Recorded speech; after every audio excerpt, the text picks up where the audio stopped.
This is the One Piece Podcast, episode 837 for the week of Monday, October 7th, 2024. My name is Zach. And my name is Ed. And my name is Steve. And on today's episode of the podcast, we have a very special guest. You may know him as the translator for One Piece in Weekly Shonen Jump and Manga Plus. We have Stephen Paul with us. How's it going, Stephen? Going all right. San Diego weather, any news? It's hot. It's It hot. got hot again, yeah. Oh, sorry about Weird. that. That's awful. We have our contributor, one of I'll say our favorite contributor, and put all the other contributors in some sort of cage match. Jill is with us. How's it going, Jill? Oh, thank you, Zach. Yeah, it's good. It's hot. It sucks. It's hot. See, it's fall here, and I love it. And this is my favorite weather. It's 88 degrees today. 60s. Anyway, let's stop talking about the weather. Our guest today is the ADR Director on One Piece. Been doing a really phenomenal job on the Egghead arc stuff, making a return appearance. Emily Fajardo is with us. How's it going, Emily? It's going great. Yeah, thank you for having me back. It's great to be back on. Of course. How's everything going? How's life in the One Piece world? It's so great. We're having such a good time with this arc. Yeah. I just wanted to ask if there have been any unique challenges with the Egghead arc dubbing. Yes. Yeah, in particular, it's so, I mean, this is sort of something we faced with Wano too, but Egghead is so beautifully animated that that is a double-edged sword often for us, because often it's so specific in how the lip flaps are animated for the Japanese audio that we do have to get a little creative sometimes as far as finding ways to adapt that faithfully and make it fit the lip flaps and make it look and sound nice. But that just kind of forces us to up our game all the time, so that's been really fun. Yeah, no more Muppet. No more Muppet flaps, yeah. No more Muppet flaps, and it's not quite Akira, so we got something in the middle. I'm just thinking, I don't think we have an anime recap today, but there's a sequence with Garp and Kuzan in the episode where the animation just goes crazy. It's so fluid, and you know, so just beautiful. thinking about that of like, oh yeah, all the mouth movements are like super. They're like Disney level animated, and you just.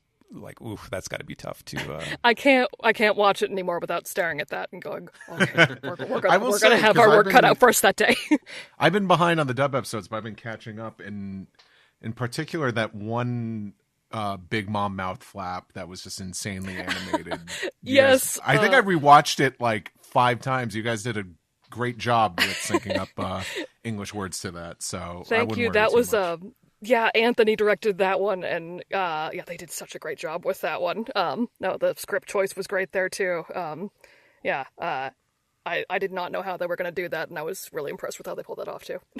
Yeah, it's that thing when your passion becomes your work, then you could only see it, I guess, in that frame of mind. I don't know if Steve, if that's true with you in animation. But Spielberg said something like that. So. Oh, I don't know who I'm quoting. I'm not saying I said it originally. I think another Steven said something like that. So, and I agree. Steven. We have lots to say. The Steven community. Yeah. Speaking of Anthony, we're going to have him on the show at the end of the month. So we're bookending with our ADR directors here. And I can't mention one without the other because they've been an awesome team we miss Anthony. We do. I'm sure he's happy to have a little break after. For sure. Wano.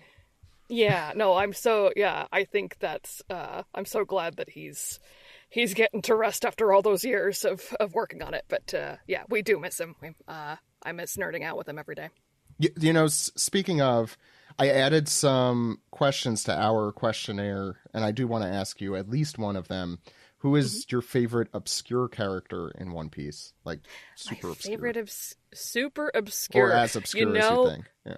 This is a weird answer, but there's a filler character way early named Carmen Oh, Carmen. I know Carmen. The cooking contest And in Log yes, the Yes. cooking contest lady. Yeah, and that is largely due to Brina's performance. Yes. She makes me laugh so the much woman in with the that big role. nostril henchman. Yes, she's so funny.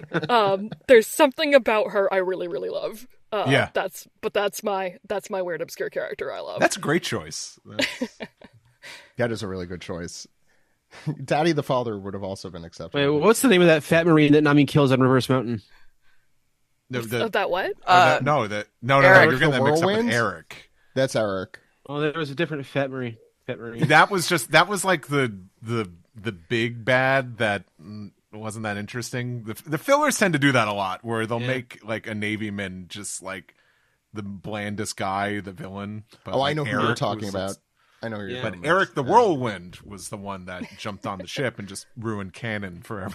Yeah. When I watched that, I'm like, oh my god, Nami just murdered a guy. Like, Yeah. He's a devil fruit user and he went into the ocean. Yeah. Yeah, he's and dead. We thought, He dead. Ryosei Nakao will never play a major character ever. Yeah, that was That was the end.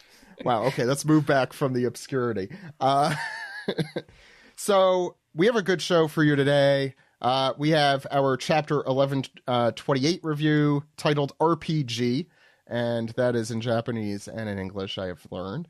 And I think we're going to have an anime recap, right, Steve? No, I think we they would go with No? JRPG. Oh, that would, yeah, that's what that would be. Unfortunately, no. Sam's taking a break this week. Stay tuned for the following week, everyone. I'm pretty sure maybe I'll help him out, and we'll talk about some Kuzan and Garp stuff. Some great stuff. This past weekend's episode was phenomenal, so I definitely would like to be on and talk about that with Sam. Talk about Garp and Kuzi. Garp and Kuzi. Kuzi. Yeah, I love those two characters. Kusala so. Goopa Garp. Gonna ignore that. We also have some news on each side of the coast of the United States. I'll start with the West Coast. Steve, what's happening in your neighborhood? Let me fetch a tweet here so I could know exactly what I'm talking Fetch about. a tweet. What a phrase. But as far as I know, Universal Studios Hollywood has announced via Twitter that they're doing a new thing next spring called Fan Fest Nights at the park, and each night is dedicated to like a certain pop culture icon. I guess you have it's Star Trek, okay, Back to the Future, Dungeons and Dragons. Wait, Star One Trek. Can we Piece. go back to that? No. But apparently there's going to be a One Piece themed night at the park, and I guess there's going to be exclusive merchandise. Hello. Cosplayers should go, I food. think. Yeah. I have a funny story about that. I'm not sure if you could go and cosplay. 'Cause Yeah. I went to Halloween Horror Nights last year with a bunch of friends, and one of them was visiting from Australia, and he's wearing the suit with the pumpkins on it. If you don't know what I'm talking about, I'll reveal in a moment. And then kind of just gets stopped at security for a while, which was very odd. He wasn't bringing in a bag or anything. But if you're not aware of what pumpkin suit I'm talking about, it's the David S. Pumpkin suit, Tom Hanks, Saturday Night Live. Yes. Apparently, they were holding him up because they weren't sure if they were going to allow him into the park, because apparently they had a David S. Pumpkins meet and greet at the park because it's Universal and Universal NBC. Yeah. They're all under one umbrella, and they thought that might confuse attendees or stuff. So it's like that. Disney And- cosplay. Yeah, and the whole time, my friend is like, I don't know who David S. Pumpkins is, but he had no idea. and then like if you're not familiar with Horror Nights, they'll have like people dressed up, hired by the park, like meant to just like walk around and walk up and like scare you or interact with you. And they kept saying David S. Pumpkins. And my friend is just deadpanning it because he has no idea what this character is. So maybe don't dress up as Luffy if you're going to Universal Studios. You could bring a but hat. I wear a A Luffy straw hat. shirt. You have to do Disney Yeah. bounding, but for Universal. Is that what they call it? Yeah. Yeah, where it's like subtly like, ooh, I'm wearing silver shoes because I'm Cinderella. Right. Luffy Or just, bounding. Yeah. cosplay a character that's not related to any of the properties. Like, our good pal Vero, who cosplayed as Hitalia and had a Hitalia event in 2011 at Epcot. Oh, 2011 is not terrible.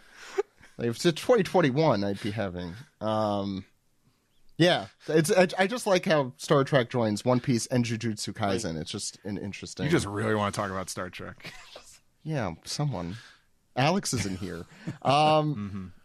He's my DS9 brother. But it's because also Jujutsu Kaisen is the only other anime property that having a fan night for, and I think both of those animes have had collaboration at USJ in Osaka. So I guess that it makes sense. So, but that's pretty cool. That place, Universal is like practically in view of my apartment, so I'll have to go one of those nights for sure. same. I'll be there. On cool. the east, we'll have to do some sort of Yeah, for sure. on the East Coast, Alex messaged me that this Friday, I think this Friday is the 11th, October 11th. Yeah. This'll age well. Is the One Piece Music Symphony finally coming to New York City? Unfortunately, not with enough notice for me, Zach, but for everyone else, hopefully it's enough notice. It is at the King's Theater in Brooklyn. Doors open at 7. The show is at 8. You can buy your tickets. It's again at the Bowery Presents. That's not in the Bowery, because unless Brooklyn has a Bowery. I've seen it twice, and it's worth going to. Especially the second performance, I think, was better. The second time around, second tour. I am very upset that I don't think I could swing that. And Ed didn't get the LA version where, of course, Kitadani and oh my god, Alex is going to kill me. The Tanaka. Composer himself, Tanaka, were there. No, yeah, I did. Didn't I? I don't know. I think I definitely know we got Kitadani. So, Yes, that's right.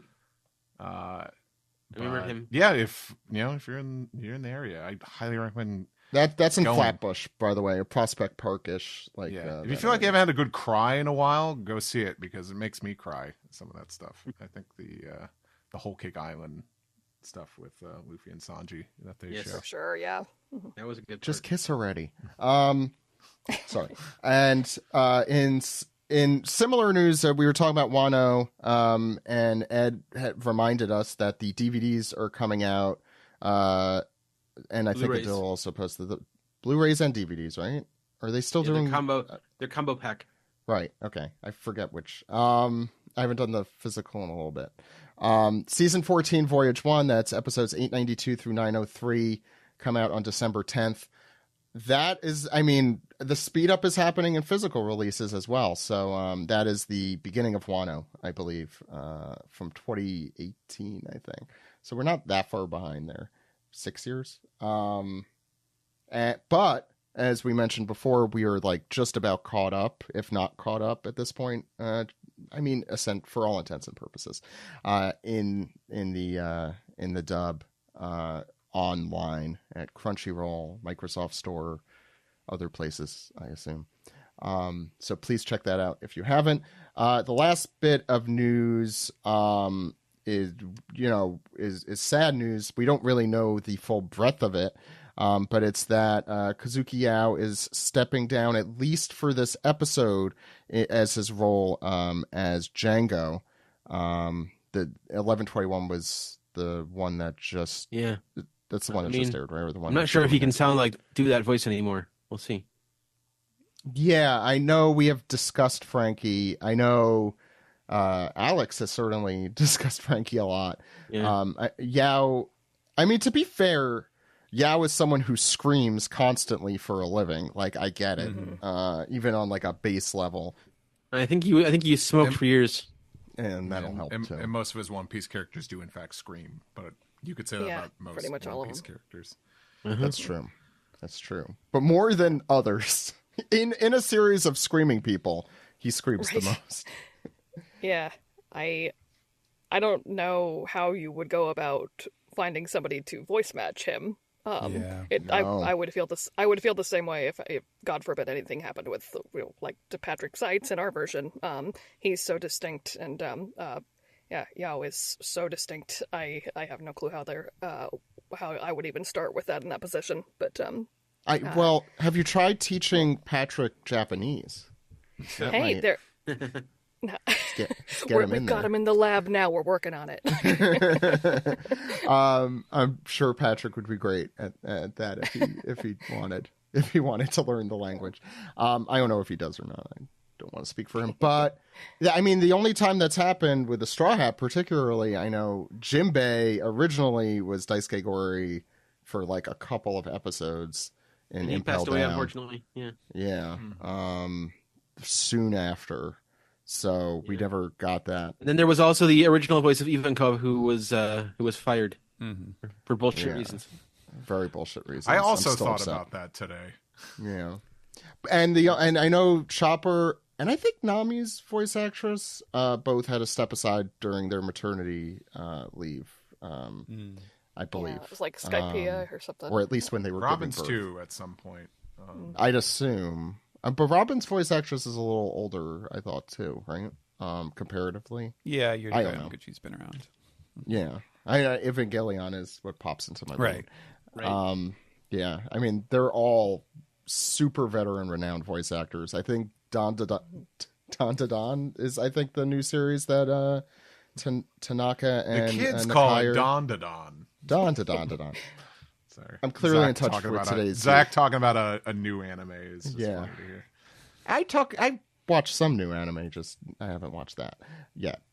So our thoughts are with Yao. Hopefully he recovers and he's able to get back to his bombastic self soon. That'll do it for news. Why don't we move into the manga recap? Sure.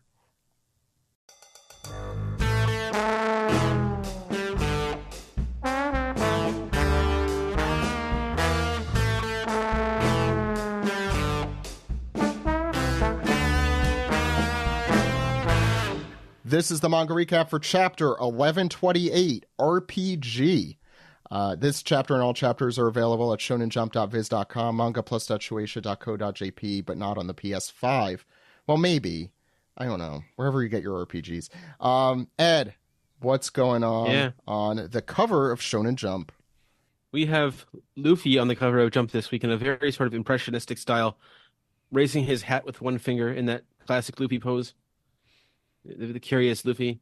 I like his face in this. He does have a bit of an Irish rose on his nose, though. Yeah. He's been drinking.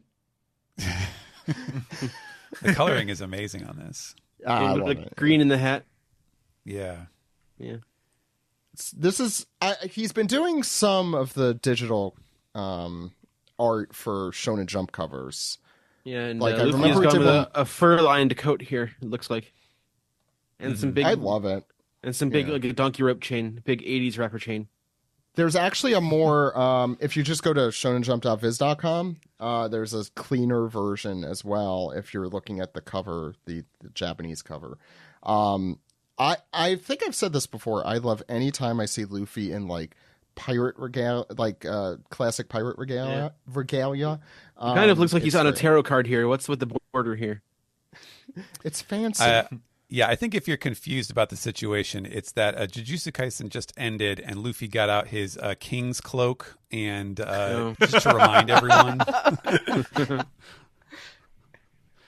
I almost thought the frame was something Luffy was holding up, and then he could punch you through it. So as a fourth wallish thing, I remember the one thing I really remember when I visited Shueisha 11 years ago, they were making a cover and they really just put in a background. Like, that's not Oda, that I believe is. Yeah. So they probably just found this one and thought it was cool looking, and it is. I think it looks nice.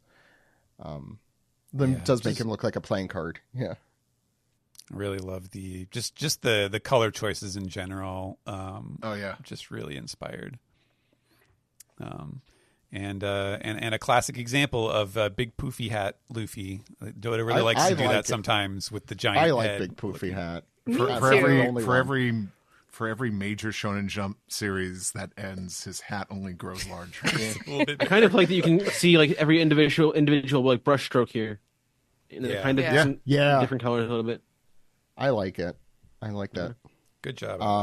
I'm just trying to think of what the giant hat in Mary Showa, what series lie beneath it. What worlds has it conquered?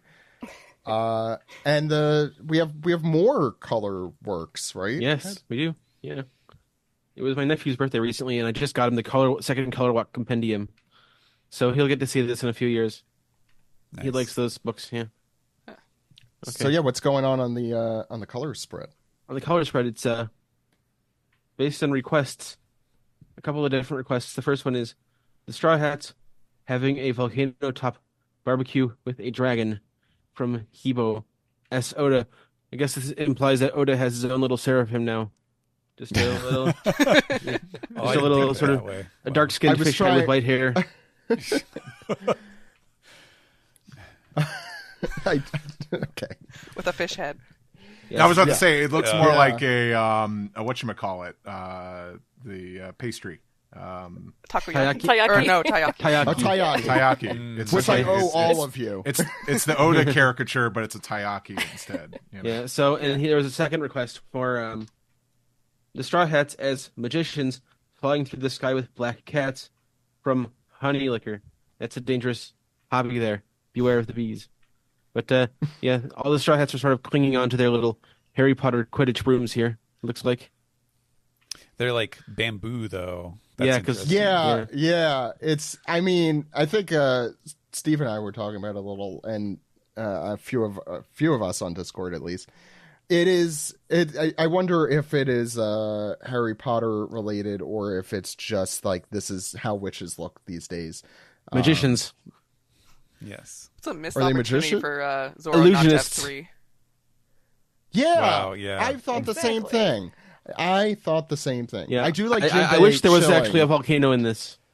Yeah, I wonder if the volcano person feels kind of ripped off here. Like they got the dragon. That's it. It's a pretty cool looking dragon. Yeah. I do really like the layout of this one personally. Needs more cats though.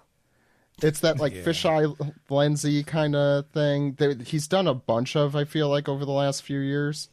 But I like the chaos. You can have cats or you can have a dragon. You can't have both.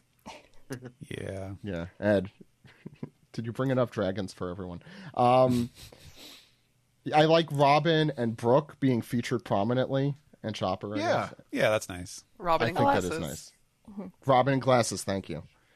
When I saw the sketch initially, I thought that was Nami up front because I think I'm just conditioned. Same. Yeah. So big smile is Nami. Yeah. I love Jinbei. This is a great Robin. If I'm going to be critical, I do think that like having that foreshortening with Luffy's arm and the broom taking up so much space, it feels like I can't really see the dragon that well. I definitely can't see the background that well. It does feel a little imbalanced in that sense. Like you can't even see the logo that well. It's a little messy. Yeah. I will say, like, the thing that's foreshortened the most is the top of that broomstick, and it's like the least interesting thing to look at in this. Yeah, fair.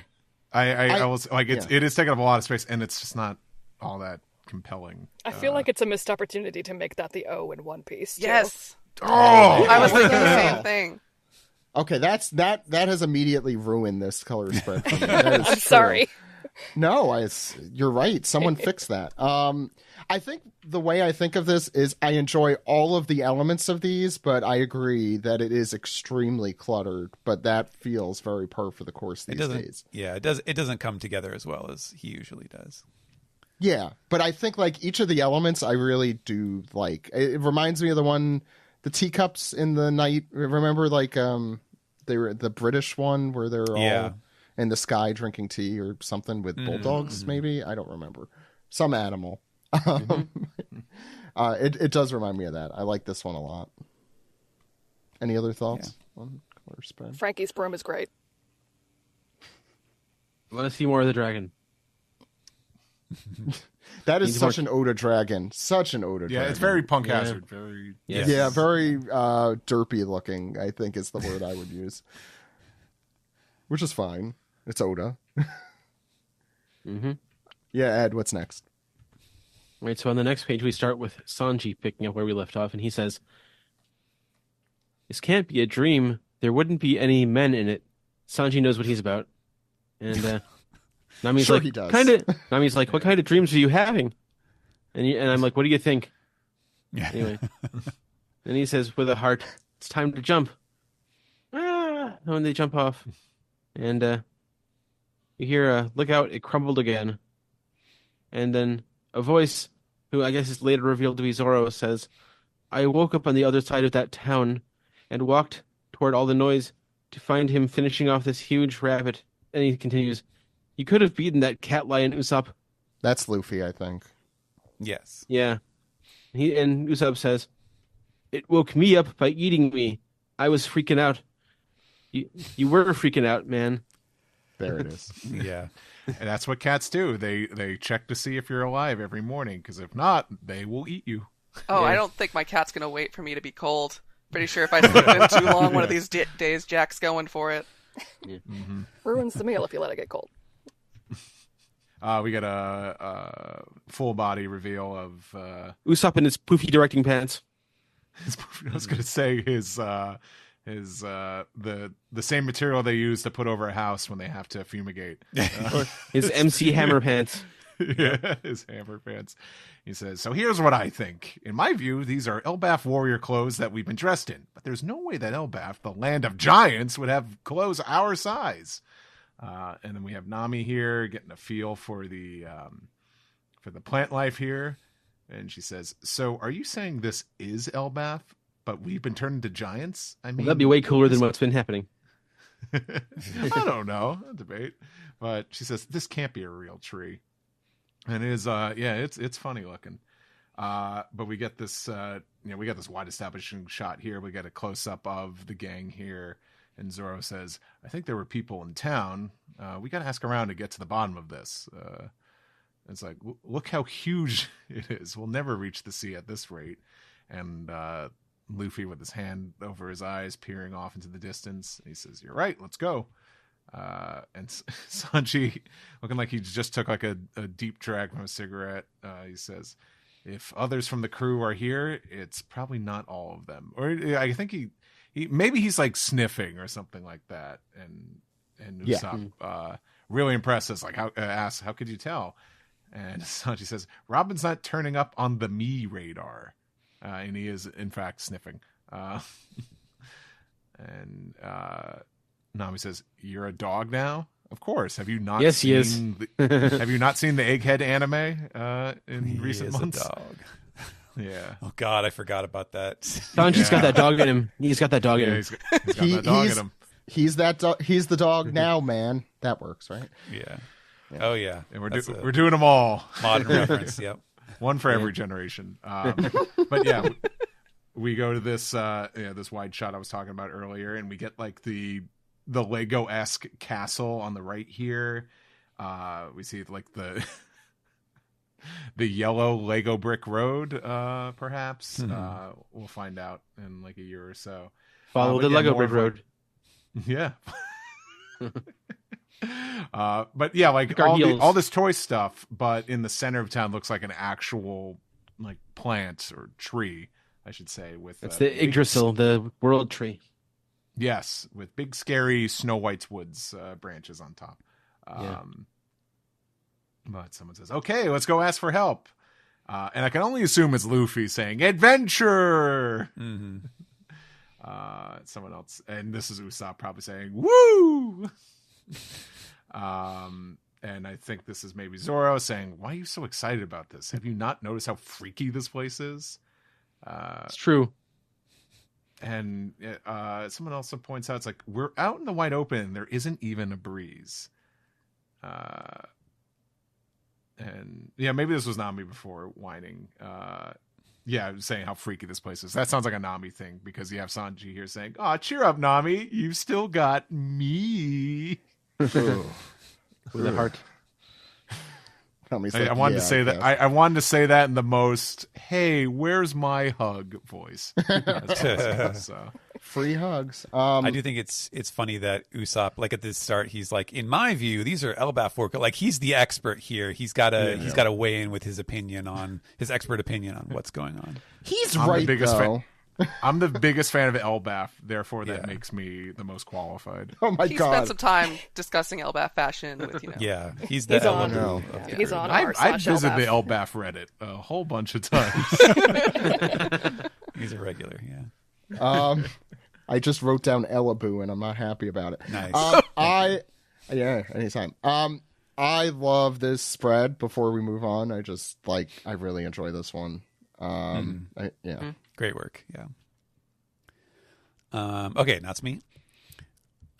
So the group is suddenly faced with something. You can see as you kind of pass over the bubbles here that they've all got the little sweat drops flying off of them. They're like, huh? And Zoro says, something's coming. Huh? What? Ew! Nami is screaming, and someone, maybe Sanji or Usopp, is going, yeah, gross! And it appears to be a bit of a grasshopper, but Luffy is like, wow! And then we see it is actually a giant dude with some gnarly tattoos, and he is on his grass chopper here. Grass chopper. And he's like, easy. You guys new around here? And someone, Luffy or Usopp's going like, wow, that's so cool. It's a grasshopper. So it is kind of funny that it is literally just jumping into view. Boink, boink, it is so funny. It's a grass chopper. Vroom vroom. Yeah. I'm trying my best to remember off the top of my head, and I can't. But I'm pretty sure in Strong World, Frankie made like a motorcycle out of like a grasshopper or a cricket, and I forget what the pun was. It was like that. Harley Davidson, but something. That was the crawfish. That was Crawley Davidson. There we go. Yeah, and Crawley Davidson was in the dub. Nice. But I know he also made one out of like a grasshopper too, but I can't remember off the top of my head. I think grass chopper's pretty good. It's only one letter off, so that's pretty. Does this guy make his own exhaust noises though? Yeah, brum, brum, brum, brum. Oh, he better. I only respect animals that make their sound effects. He better have the big mustache like the guy from the reality show. I love this design, by the way, though. This is such American a funny... Chopper? Yeah. American grasshopper. He has to get into an argument with his sons. Oh, God. So Nami and Sanji are backing away at high speed. No bugs! And Luffy is asking, who are you, man? Where are we? You seen our crew? And he's like, that's a lot of questions. Sorry, I'm in a hurry. No time to sit around and talk, but I can tell you this. And so he ends up actually talking quite a bit with them. Yes, I was going to say. Let me tell you everything. And he waves, he gestures with a hand to demonstrate the whole area. He says, all of this vast land you see belongs to the sun god. And someone's like, God? And he says, I serve the ruler of Big Sign Castle, Master Iscat. And someone replies, huh? There's a person at the castle? And he says, no, it's a cat. And I really had to resist just saying, no, Master Iscat. Because that would have been a pretty good Abbott and Costello thing. And Luffy speaks up. Oh, it's a cat. Oh, sorry. Actually, I just... And someone, Usopp, puts his hand over Luffy's mouth to silence him before he can tell them what horrible atrocities he has committed to the cat. And the writer says, you might call this the land of gods. I should be leaving now. I'm sure the needle god hedgehog is looking for its food. And Nami is doing the adorable, like, don't say anything That's face. a Luffy face. That is a Luffy face. Yeah. She's doing the awkward white person smile, where they pinch your lips together. And I love this. I got the face that Usopp is making. The like everything's cool here smile is so funny with his beard everything is great. We're doing great. How are you? Yeah. this whole totally page. Oh my god, these two panels. Zoro and Sanji and Nami are all doing the awkward whistling that the referee from Davy Back Fight does when he gets called out. Oh yeah. Oh wow. And the writer continues, I'm running a bit late to feed it because the ear god, a giant rabbit, was found burned to death near the town. If you're hungry, you should go into town to get your fodder. And that was a term that Oda used specifically. Like it was like the kanji was like for feed or something, and he used the katakana for fodder. So you really get the sense of like, oh, okay, so my feeling that we are not pets in a giant diorama is slowly going away. I'm getting the bad feeling that that's exactly what's going on here. If we're getting fed fodder, and also the grasshopper. And he says, let me warn you, you must never venture in the other direction from the castle. And Luffy's like, wait, why not? The sun god's temple is there, guarded by vicious soldiers. None have ever approached the temple and returned alive to speak of it. He emphasizes like a challenge to me very strongly, and Nami's like, oh, no, don't say it like that. And Luffy, what he's doing right here is the moment where your cat's pupils dilate right before he gets zoomies. He's twitching. He's like, and I'm gonna make this more relatable to me. It's what toddlers get this look constantly, and really, Luffy is a giant toddler in every respect. Better with his emotions, but other than that, usually. Yeah, I love the little Luffy too. It's adorable in that right panel on that page. He's just incredible with this hat on. I love this helmet on Luffy. Yeah. We don't know where his straw hat is, but I assume it is under it. Oh, it's on his back. You can see it on the top. Oh, it is? Okay, because that was a bone of contention. Yes. Oh, good. Okay. Yeah, we'll talk about that. We'll talk about that. We'll talk about that next time. Not next time, at the end of the manga recap. Jill. And with the next page with Vavush, Luffy's gone. He is gone. As leaving the rest... a trail of dust behind him. Yep. As everyone's eyes bug out, shouting, "Get back here!" And as they kind of rush to go follow him, Usopp says, "Hey man, thanks for all the advice." And then Nami is, as she does a very adorable expressions here, "Sorry for everything." As the guy is just preemptively sorry for whatever we're about to do. Yeah, she doesn't know what's going to happen, but Nami here, I love it. She knows she's going to have to apologize for it. Yeah, it's Luffy. Well, I like that the guy has a little heart. He's charmed. Then in complete opposite here, we go to like the super menacing shot of Zoro. It's something about the visor, really. In his doofus glasses, yeah. Yeah. Oh, I thought he had both eyes open for a moment. I was like, oh my god. Oh, yeah, you're right. It does look like that. Yeah. All right. As he's like, vicious soldiers, huh? And then Sanji here. Luffy acts that way because he feeds off of your energy. You should be ashamed.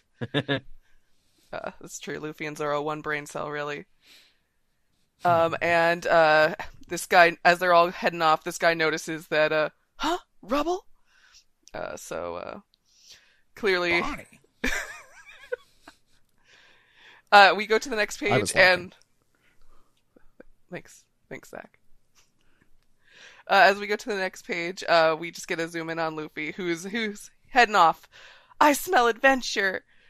Vicious soldiers, gods.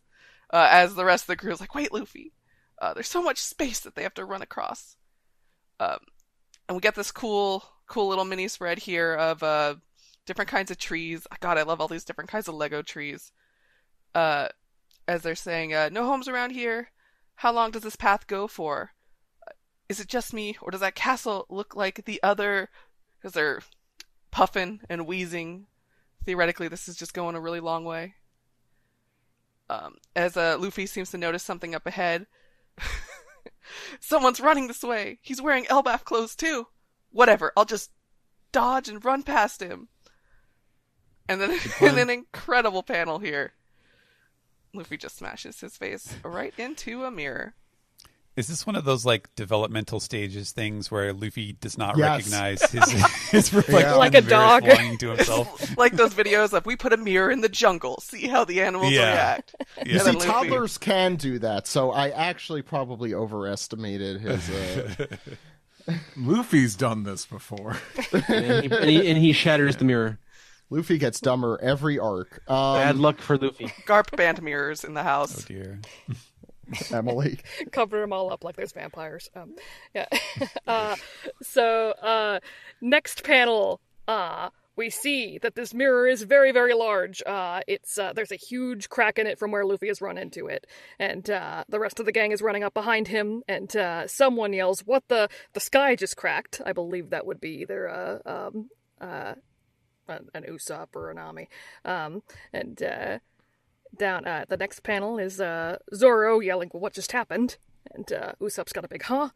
And poor Luffy's face is smashed to high hell. He is smushed up. His lips are all Who bulging thought out and Luffy's white ultimate eyes. enemy? We was a did, mirror. yeah. It's over for him. It was himself. We went to Whole Cake. Yeah, it's true. Yeah. Yeah. But so he's struggling. He's having a bad time.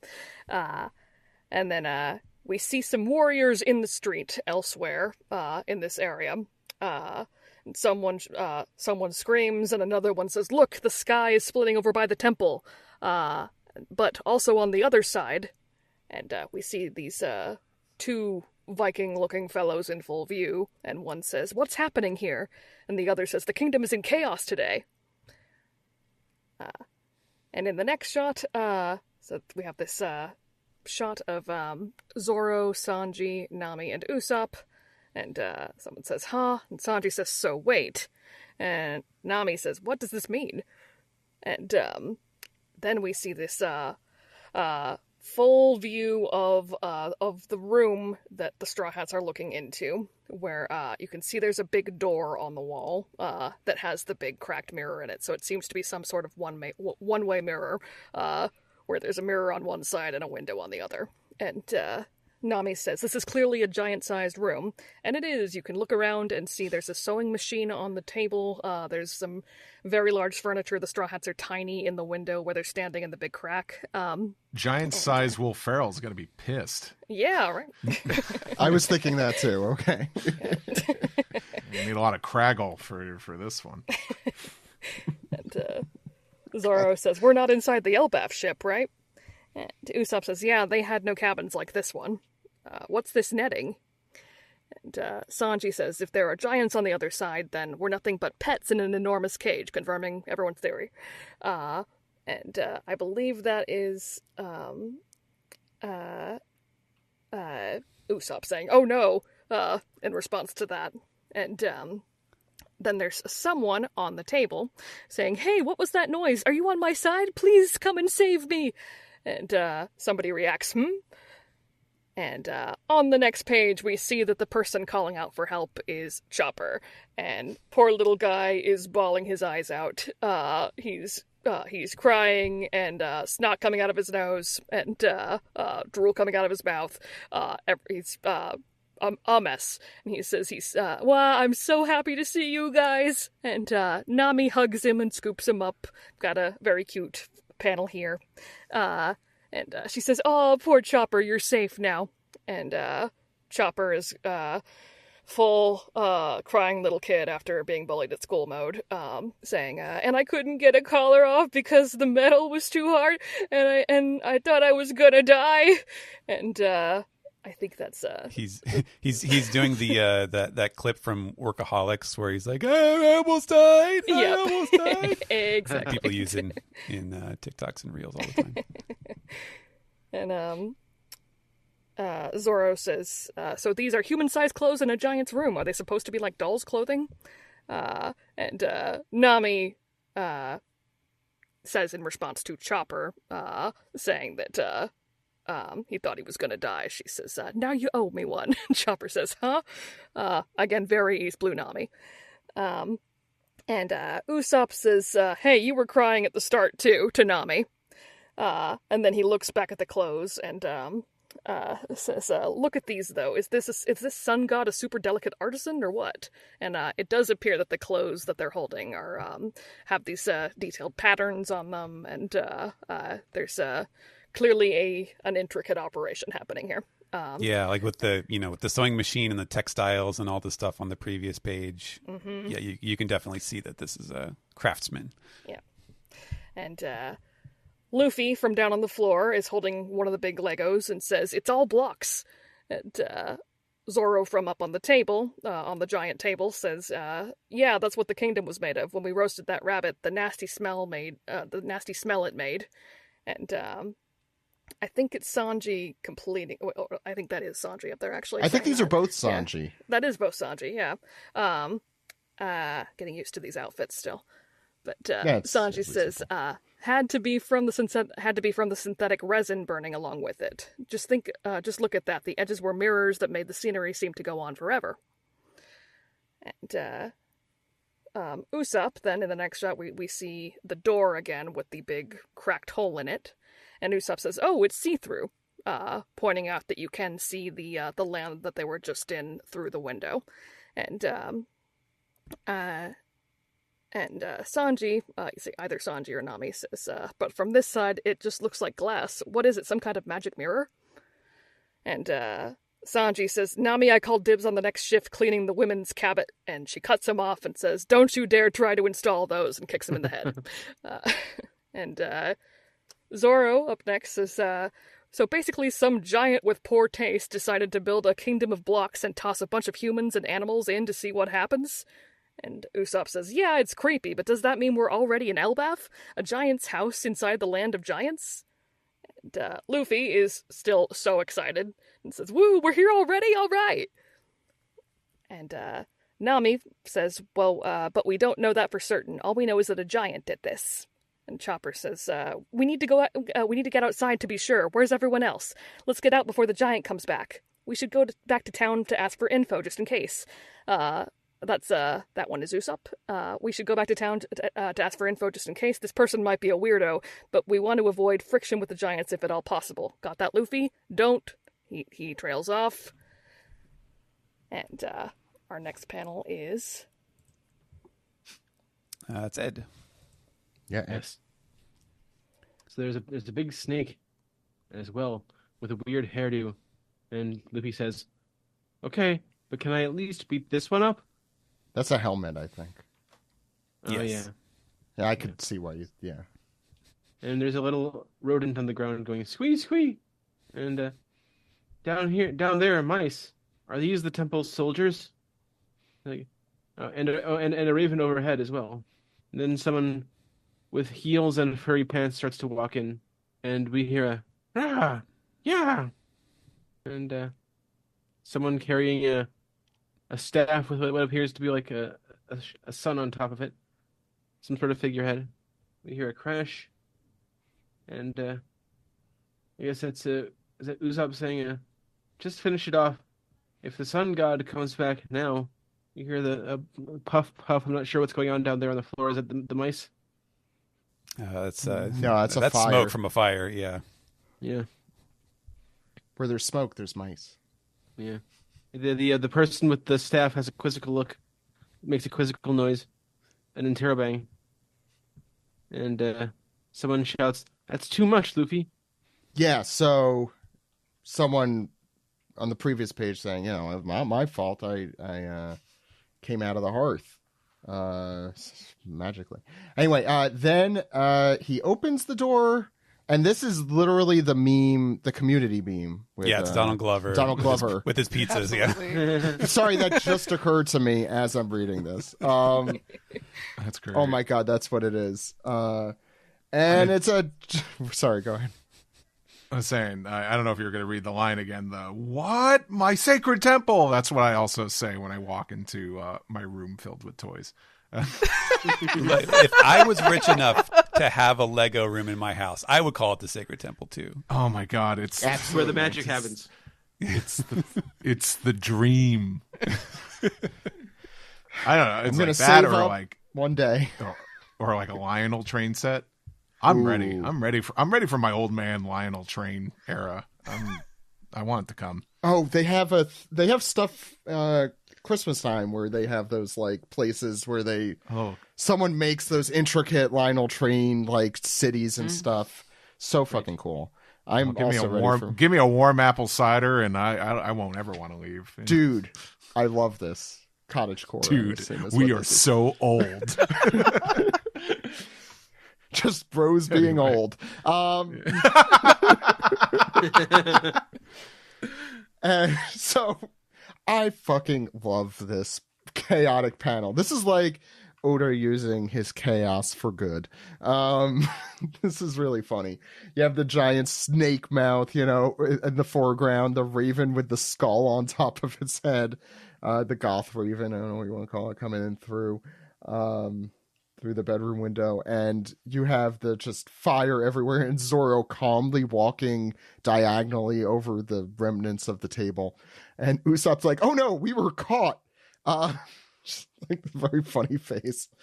Also Luffy's Gear 5 here, as you would expect. And Usopp's like, "Look out!" Yeah. That is Luffy laughing.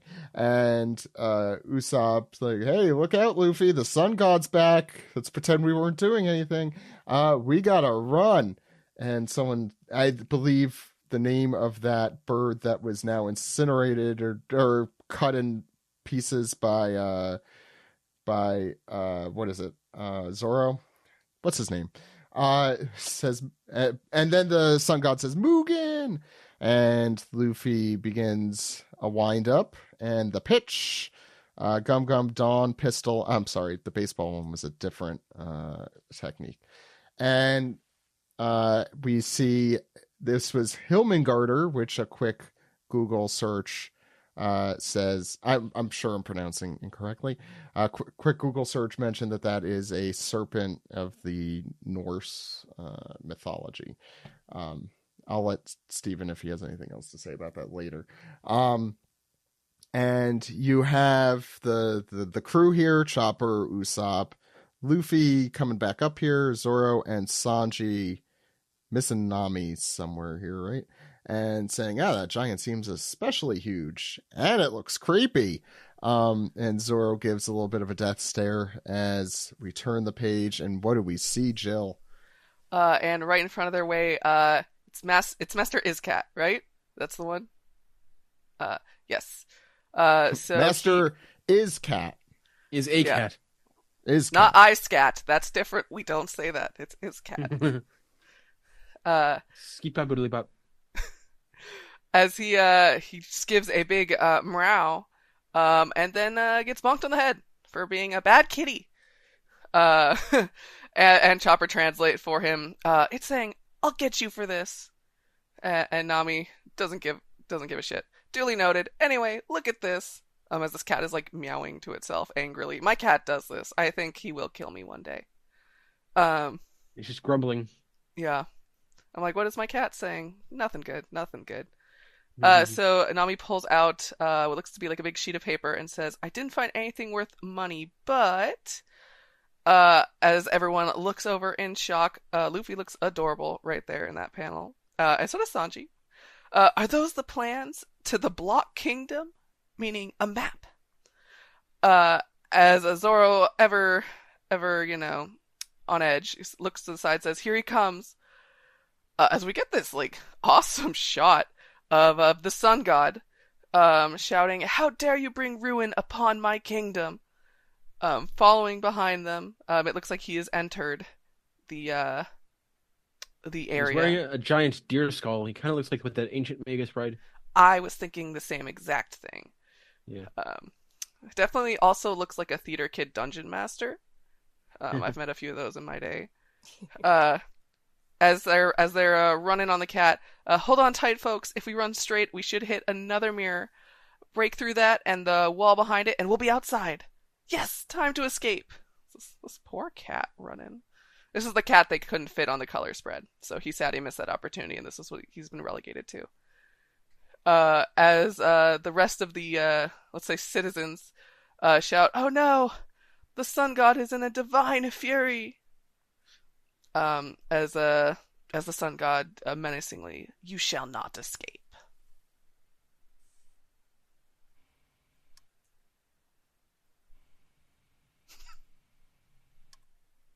That's the end of the chapter.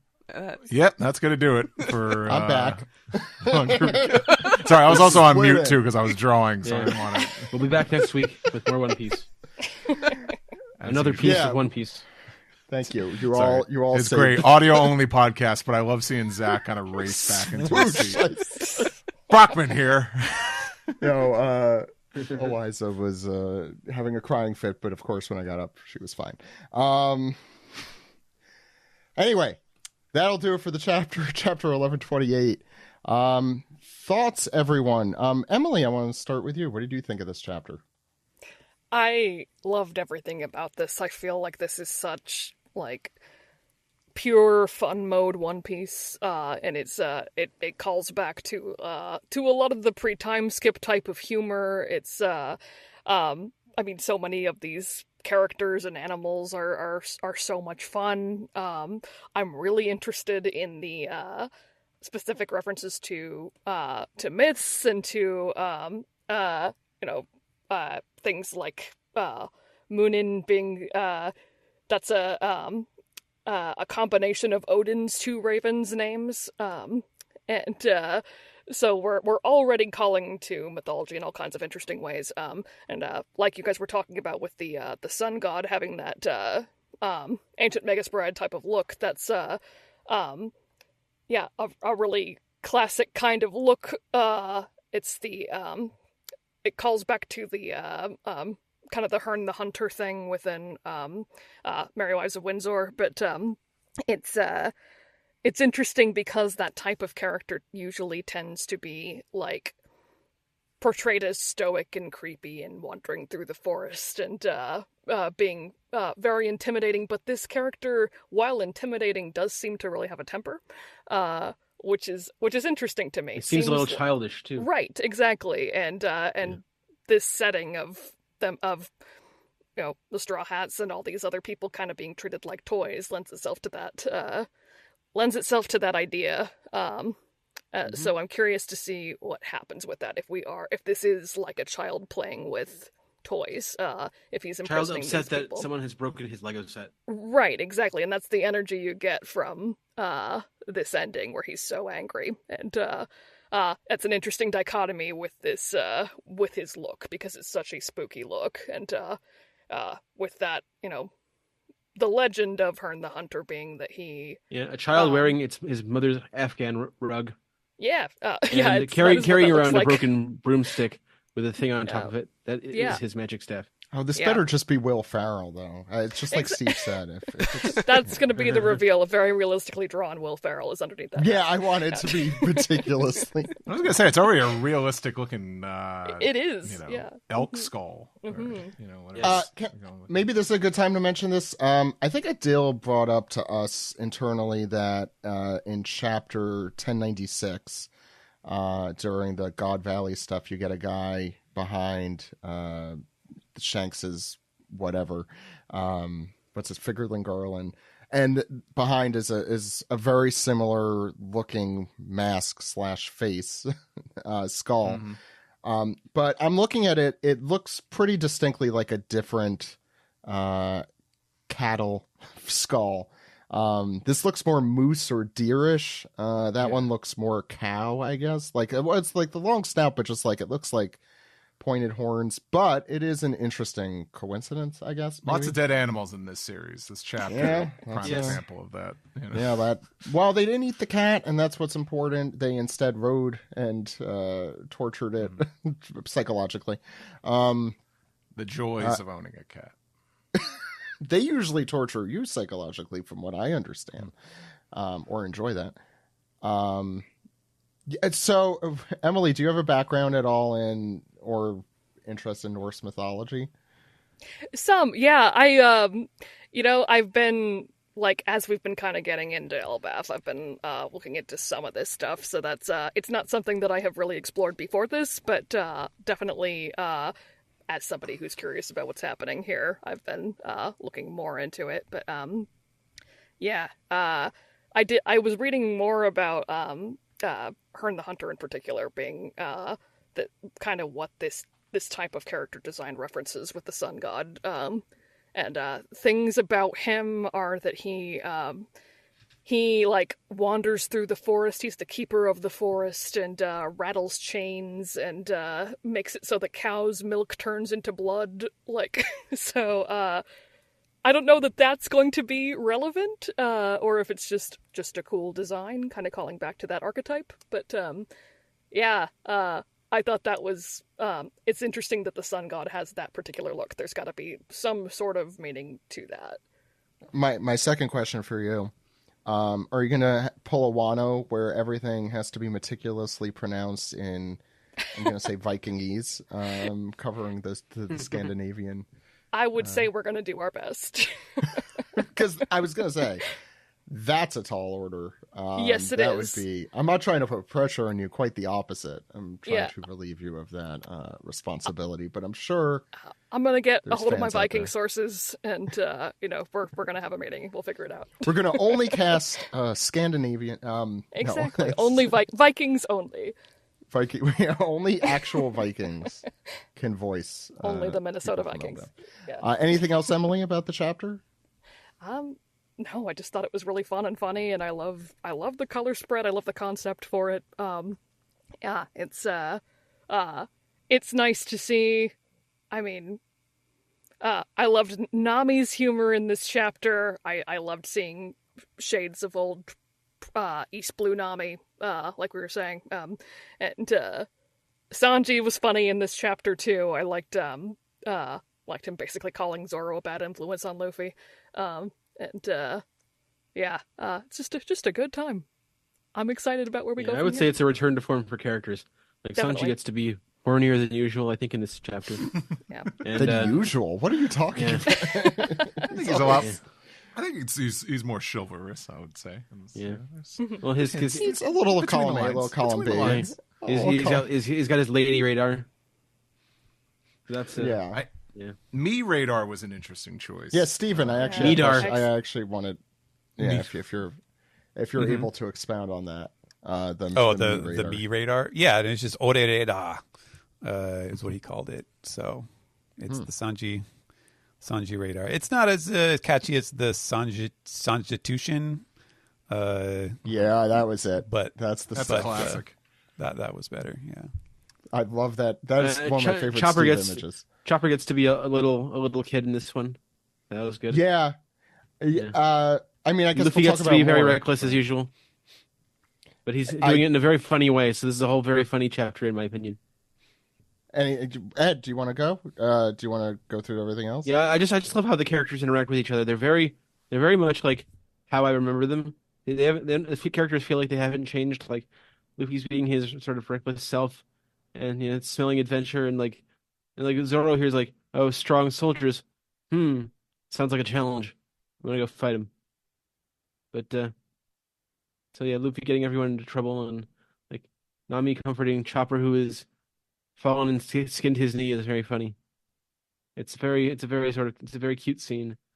But yeah, this whole chapter is the characters being as I remember them for the entirety of the series, and I love them for that. Honestly, I am having a little hard. I mean, I'm still having a bit of a hard time following some of the action, but good chapter overall. I enjoyed it. Jill, thoughts? Yeah, wow. Man, the crew gets up to some wacky shit. This has been really fun so far. Just kind of learning the mystery of this like Lego area. I'm totally getting like rich kid, like drama kid vibes here of someone dressing up and being like, "Oh, I'm gonna go down into my room where I store my collectibles and play with them." I've got 48 clone troopers ready, and Just I've eat the ordered pennies, 6 more Luffy. hot toys. Dude, stop making fun of us, Jill. Steven, I'm one of those people, please. I don't. You can't own just one clone trooper. No, It of just course doesn't- not. I mean, what are you going to doesn't do? make Move them sense. around and pretend they're all there? Please. Yeah, come on. As Ed was saying, the characters just feel so great in this chapter. It's really like they really interact with each other and those classic vibes. I love the expressions that Oda's been going for as well. It's very cute. All of them look pretty cute right now. I don't know if the clothes are helping that, but it's great. In particular, correct me if I'm wrong, but is this the first time Luffy's been in Gear 5 where like his clothes didn't magically disappear? Because he's not just in shorts. When someone said the sun god has returned, and I'm like, in more ways than one. No, he is just in shorts. Well, he's got his horns in. Like, and actually his helmet disappeared. The horns are coming out of his head. Oh, wow. yeah. I didn't even notice that. Yeah, I mean, he's not wearing a shirt and he's wearing his pants. I think he's got the cloak on too. I mean, You're unless right, that's it is just coming out of his head. Yeah, the thing is, like, there's not really a lot of close-ups of him in Fifth Gear in this chapter, so like, yeah, it was kind of hard to tell, and it is kind of hard to tell. But it looks like, yeah, because even like the My Sacred Temple, that panel, that's his cloak behind him there. Yeah. I mean I think his clothes don't necessarily like disappear or anything. Like with Egghead, he just took off his jacket, so. And I don't know. I forget what the thesis was here, but not his clothes are intact. But like the interesting thing is the horns. Maybe it's just his big hair is just kind of like engulfed the helmet. Maybe I don't know. It's interesting. Maybe it's that devil fruit thing where like you're imparting your, power onto things without even knowing. Sorry, go ahead, Joe. No, yeah. I'm just having a fun time. Start of an arc. It's always a bunch of mysteries happening here, and this has been kind of wacky and fun. So, excited to see where it goes. Steven.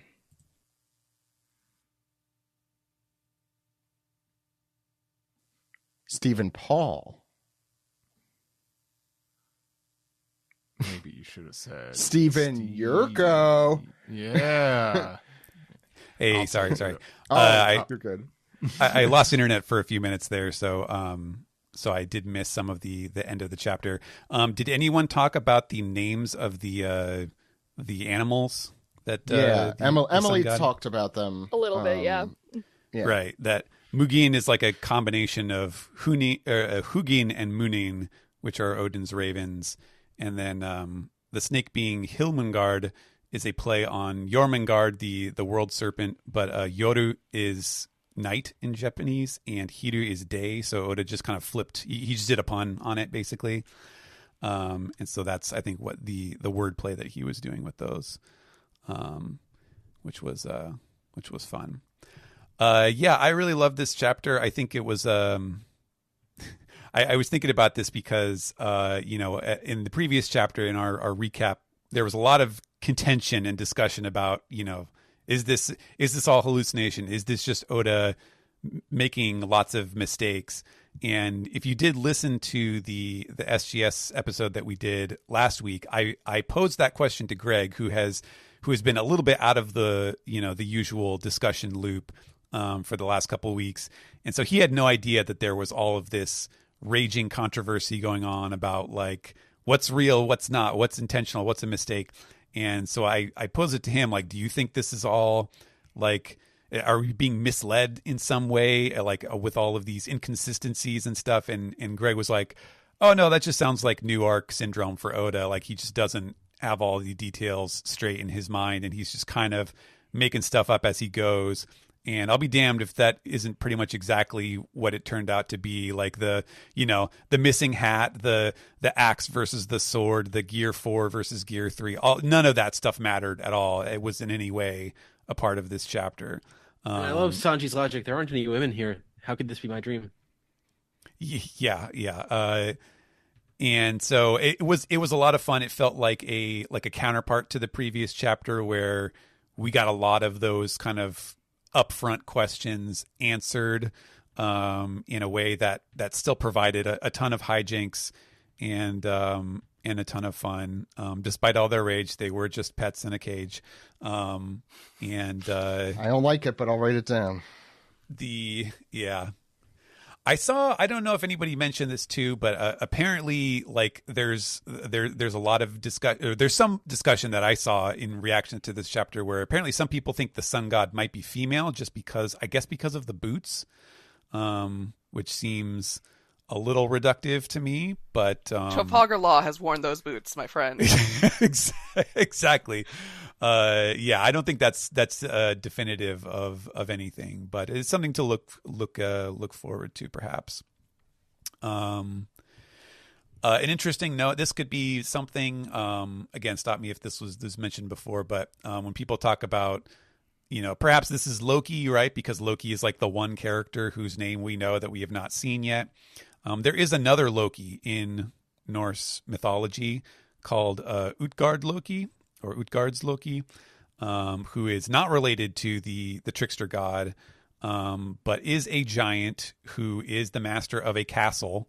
So there's some interesting resonance there where like maybe this is Loki, but it's not the same Loki that we thought it was going to be based on, the more popular mythological figure. Or maybe Oda found this other Loki and was like, oh, that's an interesting, background for a character to introduce here. So that was something interesting that I noted. But yeah, just a lot of fun. I do think the nerd with playing with their toys angle to this character is really funny. Seeing that from the perspective of the toys and whatnot. Yeah, really cool. It's nice that Nami found the Lego booklet that shows them how to make the castle at the end. That's pretty cool. Anyways, yeah, I guess I without having been part of it, I don't want to be too redundant, so I'll cut it off there. The little Lego guide. Steve. Hopefully the back of the box is somewhere so they could look at cool alternative ideas. We're missing a for piece. The castle. So they could turn the castle into a car or something. I don't know if Lego does that anymore, but anywho, yeah, I don't want to just regurgitate what people have already been saying. Yeah, this was a really fun chapter with some like hilarious antics, like classic One Piece crew here. Kind of adventuring into a new land and getting the hijinks and hilarity. It's reminiscent to like very early days of One Piece. I like this a lot, especially with just like so many things kind of just left unexplained and just got to keep reading. I'm just really interested by this other sun god character because the design feels so not One Piece. Just the rendering and like Oda's style is already like pretty scratchy. We all know that, but like I would, if I saw like just what was it, page 15, if I saw that without like even with the sound effects, like that would give it away. But if I looked at that page, I would not have thought that was One Piece. It's so different. Furry pants and heel boots. Well, was it Trafalgar Law? Where's those? But just like the rendering of like the skull of like that, that elk skull is more closer to like what like an actual skull looks like. It doesn't look like a cartoony skull or something like that, something stylized. So it's just, it's very interesting and it's very jarring. I think like I think maybe it was smart to like kind of juxtapose something like that with the dynamic style that Oda has. Very interested in who this turns out to be. Loki would be a good guess. Was this also the character that was auspiciously covered in darkness when we were approaching Elbaf? That's something maybe we have not the answer could be both. Yeah. We have not addressed that since. Not that I thought we were going to get answers to that immediately, but it would be funny if this is just like a big, man baby. It's like, oh, you're ruining my collectibles, It'd be hilarious, and I think like I would expect that with One Piece. I think Oda never really likes going for. I mean, Luffy in Fifth Gear is the biggest example of that. Like, he's not one for like the very serious and dramatic and all that. So I'm expecting some more hilarity to come from this character. But other than that, I'm trying to think if there's anything else I could contribute here before moving on. No, I don't think so. Just it's good to be back. It's good to be talking about this arc for the first time in a while. But some interesting developments here. I cannot wait to see what other precious toy collections our favorite characters are going to ruin.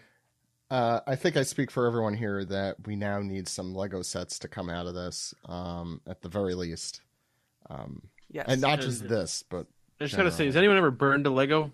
I mean, I never have. I'm sure they melt pretty quickly. I'm sure they. I'm sure it smells terrible. Yeah. Yeah. Yeah. I'm not gonna eat a. Can't imagine trying Lego to cook rabbit. trying to cook a food over a plastic fire. Yeah, I was gonna say. So, is it the fire that was Lego? I assume, not the rabbit itself. The rabbit was. Because you have, if you want to actually cook it, you have to remove the fur and the skin. Oh, yeah, but they probably like cooked it over a Lego fire, I assume. Right. Or the ground just melted. Yeah. Because the rabbit, I assume, was real, like the cat is and the hedgehog. Yeah, I don't have a ton to say. I really like this chapter. This is really true to form. I think last time we talked about the fact that our favorite chapters are the Straw Hats just talking and messing around. And boy, is this that. I love the callback to Jaya. I don't know if we mentioned it with the fear of insects and who has that fear. I mean, that I think is very spoken about in the One Piece community, but I think for a more casual reader, I think that would be a fun connection if they didn't realize it. And I knew, as I thought to myself, I don't know if I ever said it on the last chapter, but I'm like, if we see an insect in this, I feel like the situation that ended up developing was going to be the case. It is, someone did mention, it's like, oh, they found themselves in a Truman Show here. And it kind of is, it's not completely wrong. It's not a world made just for that or them, but it is a world made just for a bunch of collectibles they put together. I really do hope that this guy in the menacing mask, I agree with Steve. I think the fact that it's so well rendered and so out of place in usual One Piece stuff, lends credence to the fact that it's going to be a really ridiculous character under that mask. It's going to be someone ridiculous, whether that's Prince Loki or just some regular schmo from Elbaf named Schmo. It's really impossible to know at this point. But this was just such a fun chapter. Every face and panel and the stuff that Ed did at the beginning on page 14 with the very, I mean, Steve, I don't know if you thought it looked Disney-ish, the snake when he, in that specific panel, pops up out of nowhere. But that's the first thing that popped into my head. Very Jafar. I think I'm too... Yeah, we could show you how snake-like this arc could be. Yeah, I don't know. I think I'm just too used to Oda at this point, and I just looked at that. I'm like, yeah, that's an Oda snake. Yeah, I thought Nola. I think this looks more stylized. Well, I guess Nola at the beginning does look a lot more menacing, and then he turns into a cute little hey guys, I'm just a little giant snake. But no, the pacing, I will say, for the humor was precise, excellent as always from Oda. This is some really good stuff. The fact you turn the page and there's a giant snake that shows up and you have the same reaction as Usopp, Nami, and Chopper. Yeah, I'm still waiting for more exposition though. We had a lot from that guy who said he wouldn't explain anything. I like this. I think in retrospect, I will enjoy this entrance into the arc because it's definitely different than anything we've seen. And we've seemed to come to a very particular spot in Elbaf. Some of these details I didn't catch the first time, so I'm happy we did this, obviously. And yeah, Luffy, not to channel Juicil out there, but Luffy is especially cute this week. In all the panels, particularly at the end there, on that last page. And that cat, I'm just like, I mean, we already said the Miyazaki vibes, but wow, in this one, that is Cat Bus going hippity hippity hop. And it's fantastic. Any other thoughts on the chapter? Just one thing. It's interesting that this character is referred to the sun god. Could it actually just be straight up cosplaying Nika? Like, this is my cryptid AU Nika cosplay that I'm bringing to the con. And I mean, we do know that the sun god originated from Elbaf, right? The legend, right? yeah, and it's Well, we don't know originally, and it has but horns, we know and it's then there. Luffy has horns in Gear 5 too right now. So Yeah, that I was don't know. interesting. That was a very good catch. No, that was very cool. Yeah, I don't know. Although a guy who collects a bunch of Legos and then throws a bunch of kidnapped humans and animals into his little cage with the Legos would have that cosplay, I think. But would he be able to wear that cosplay at USJ or a similar event in LA? Well, that's the question. Probably Without no getting mask stopped by policy, security. but the rest. Yeah.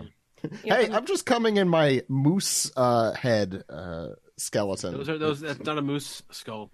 Moose have like flatter, wider antlers. Deer, elk. Oh, Yes. poor Is it Chopper. rutting season? Is it rutting season on Elbaf? That'll do it for that was a home movies reference that Steve didn't even appreciate. So Is this cultural appropriation for Chopper? ooh, yes. I'm gonna say yes. This guy is going to be canceled before we even see his face, and deservedly so. He did kidnap a bunch of people. That'll do it. Although they were on absinthe, maybe they went willingly and didn't realize. Anyway, that's going to do it for the manga recap. Let's move to the next segment.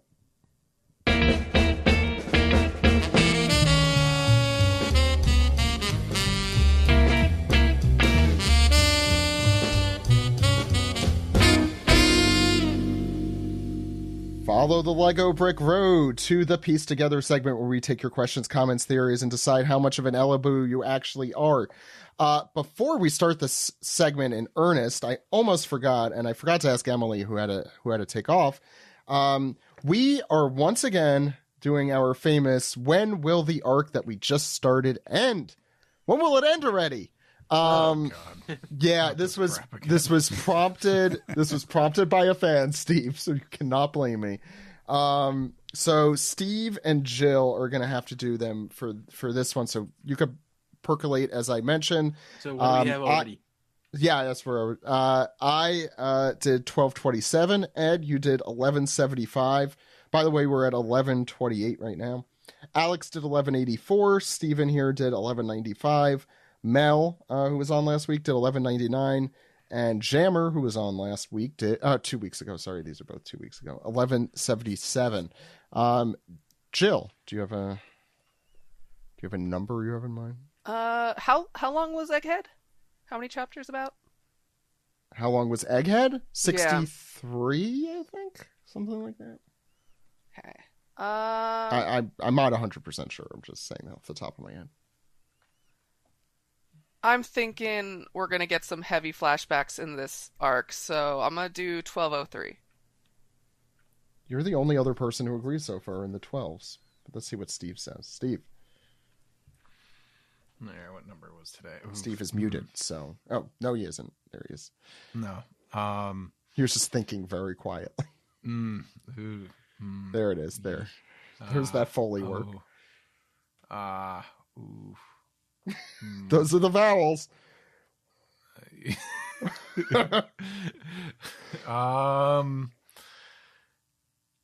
Yeah. Oh, Elbaf. Bath of L. Oh my God. This is some real killing time. Backwards. 12 No. Let's do It's just 1,192. Okay, so you're sandwiched right next to Steven. Pretty close. Steve, stick together. 11.95. Steve, stay strong. Sticking together is what good Stevens do. Thank you. Jill, that was a Simpsons joke. Thanks. Sorry. That's what I'm here for. And all the listeners also who don't know what that is. Let's start with Ed. What's our first segment here? Well, Zach, that is Dispiece. And our first Dispiece comes from 51st Gear of the Gum Gum Fruit, who says, salutations, OPP. These last chapters have been a little weird, huh? Since Gear 5 Luffy can turn huge, do you think we'll get Giant Luffy facing off against an actual giant in this arc? I'm going to follow up. Is Giant Luffy as big as a giant? Bigger than a giant? He was huge against Kaido. I know. As big as he wants to be. Yeah, exactly. That's the answer. Cartoon I would like to see that. I think that yes. would be really cool. I Me think too. 100% that's going to happen. Plus, I would also like to see like Giant Chopper interacting with them, and then Giant Robin. We've got some options here. See, Giant Chopper, I wonder how big Giant Chopper is actually compared to a giant. Like, he's big. Yeah. Is he giant big? The giants are, like, even in the One Piece world, I think, like, exceptionally large. Yeah. He might be, like, knee level to them. That's what I wonder. Like, oh, that's so cute. You think you're a monster. There's other giant deer on the island. He's like those what pet would you want if you could shrink a giant animal to the size of a dog or whatever? Like, would you want a little baby elephant or a hippo or whatever? Chopper. Teacup. Yeah, that's what Chopper would be to them. Monster Chopper. According to Reddit, very reliable source, he's around is it 27 feet? And how big are the giants in One Piece is the question. How big is Dory and Brogy? Everyone loves. They were like 50 meters tall or something like that. They are. Or 100 does meters. it say? 74 feet. So yeah, it's like a third the size. So that would be like around knee level. They might be giants. Steve, we have to save that for like a big episode. That's true. I'm sad you blew I'm it just on gonna that. keep saying it every week. Okay, there you go. What was the other one we were like holding off on, and I think we ended up using how Stelly got his groove back. That's it, and we still have not used that. That one he's yet to get his groove back. To be fair, did he have it for the first time? Yeah. There's the issue. Oh my God, already off the rails. Next question is from Big Mike, who says, hey, OPP, I'm a little disappointed with this week's chapter. We got a color spread instead of a Yamato cover story. So anyways, do you think that Big Mom pirates are behind the abductions in Wano, and that they are shipwrecked and need Minatomo to fix their ship and the girls from the soba shop to feed Big Mom? Sure. I forgot about those schmucks. You mean the Big Mom pirates? Yeah. It could just be Caribou or Caesar Clown, the kidnappers. We don't know where they are right now, right? Except for Katakuri. That's what they do. They kidnap people. Mm-hmm. Because they got Eric the Whirlwinded back early on by. I thought King, Caribou was the big kidnapper. Oh no, I'm sorry, Peterman. Peterman is the kidnapper. Caribou kidnaps women. Caesar kidnaps children. Yeah. Why does no one name Peterman as their favorite obscure character, right? No one likes Peterman. Caribou is not in two places at once, so we know where he is. Right. Thank God. Thank God we finally know where he is, and he's not there. And he better stay there. No, you better stay dead, I think is what you mean. Any other... Absalom. Yeah. Any other comments? Yeah, him and Absalom. Very dead, I'm sure. Professional Poitregeist says, hello, OPP. When are the Straw Hats going to encounter the hippo god, Mudang? Here it is. This podcast has officially been dated. The hippo god. 2024. I sent you?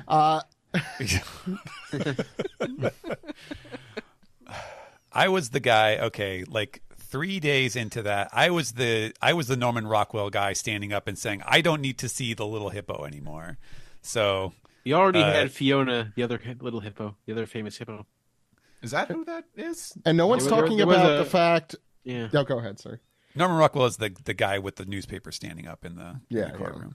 Yeah, the Saturday Evening Post cover.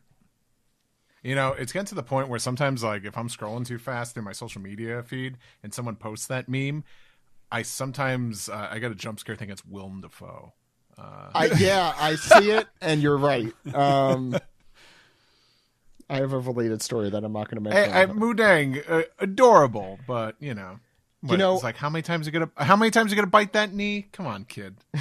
Equally adorable, I think, is the fact that China has been dressing up their dogs like pandas and selling them off as baby pandas, and people aren't talking about that enough, in my opinion.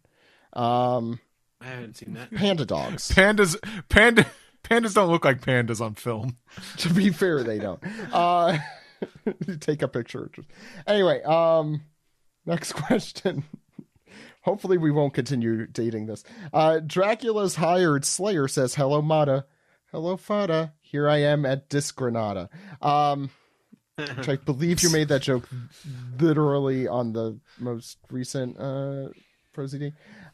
Zach, is Alex at is Alex at Disgranada? Looking back to a few chapters ago, do you think someone could be in the barrel with Sentomaru when we last saw him? Like a certain member of CP0. The Seraphim, Wanze, I'd love for Stussy to be there. Speaking of who someone could be, it reminds me of the man with the burn scar. I think Steven dropped the ball for that once on that one ages ago.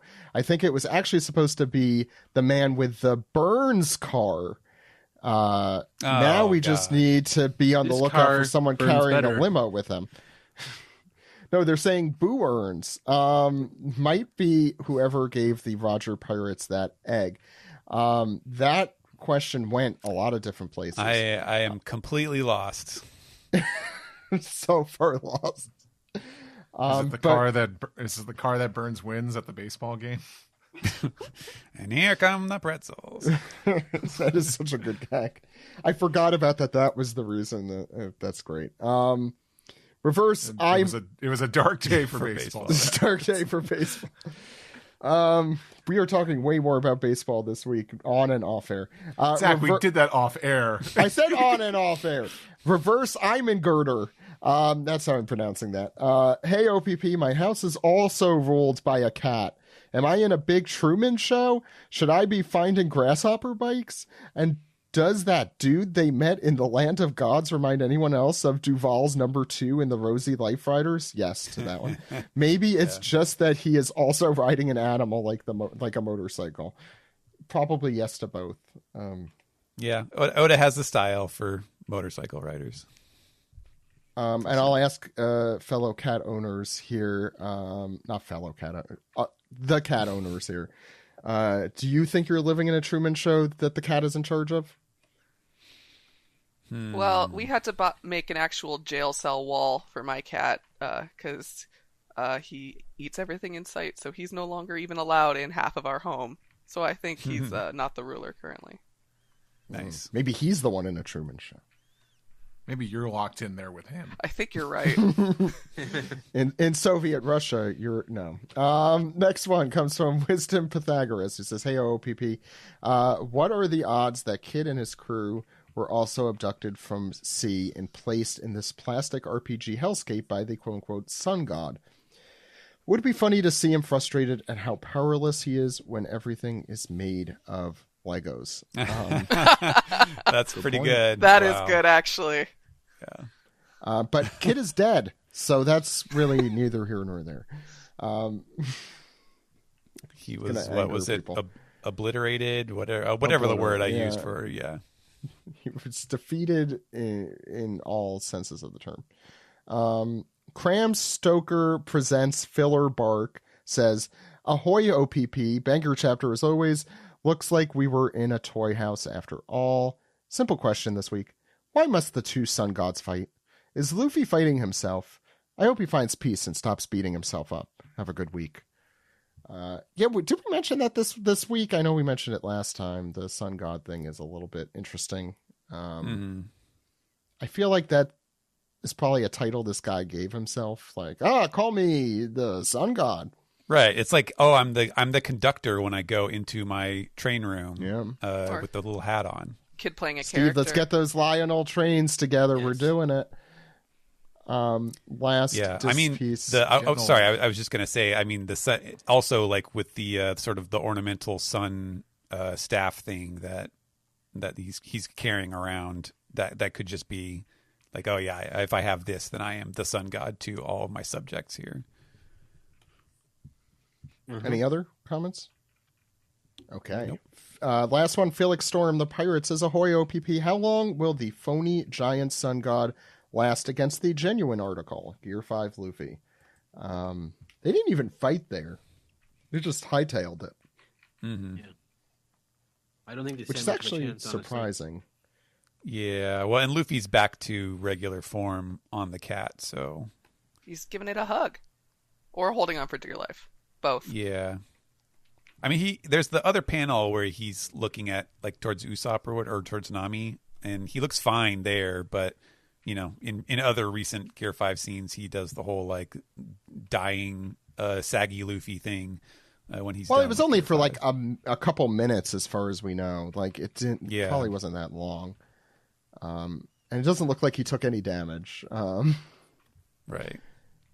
He might just be going around there starting a fire and laughing, like, for all we know. That's all he did until he punched the snake. That's it for Dispies. Steven, take us on another journey here. All right, we will take a journey to the subreddit Archipelago over at www.reddit.com/r/OnePiecePodcast. Our first one comes from Sanji is so kind, who says, just what kind of dreams does Sanji have that there would be no men and Nami would be disgusted with him? And who supervises Sanji when it's his shift to clean the women's cabin? Hopefully not Brooke. I think we all know what kind of dreams he had. Yeah, they're of Zoro.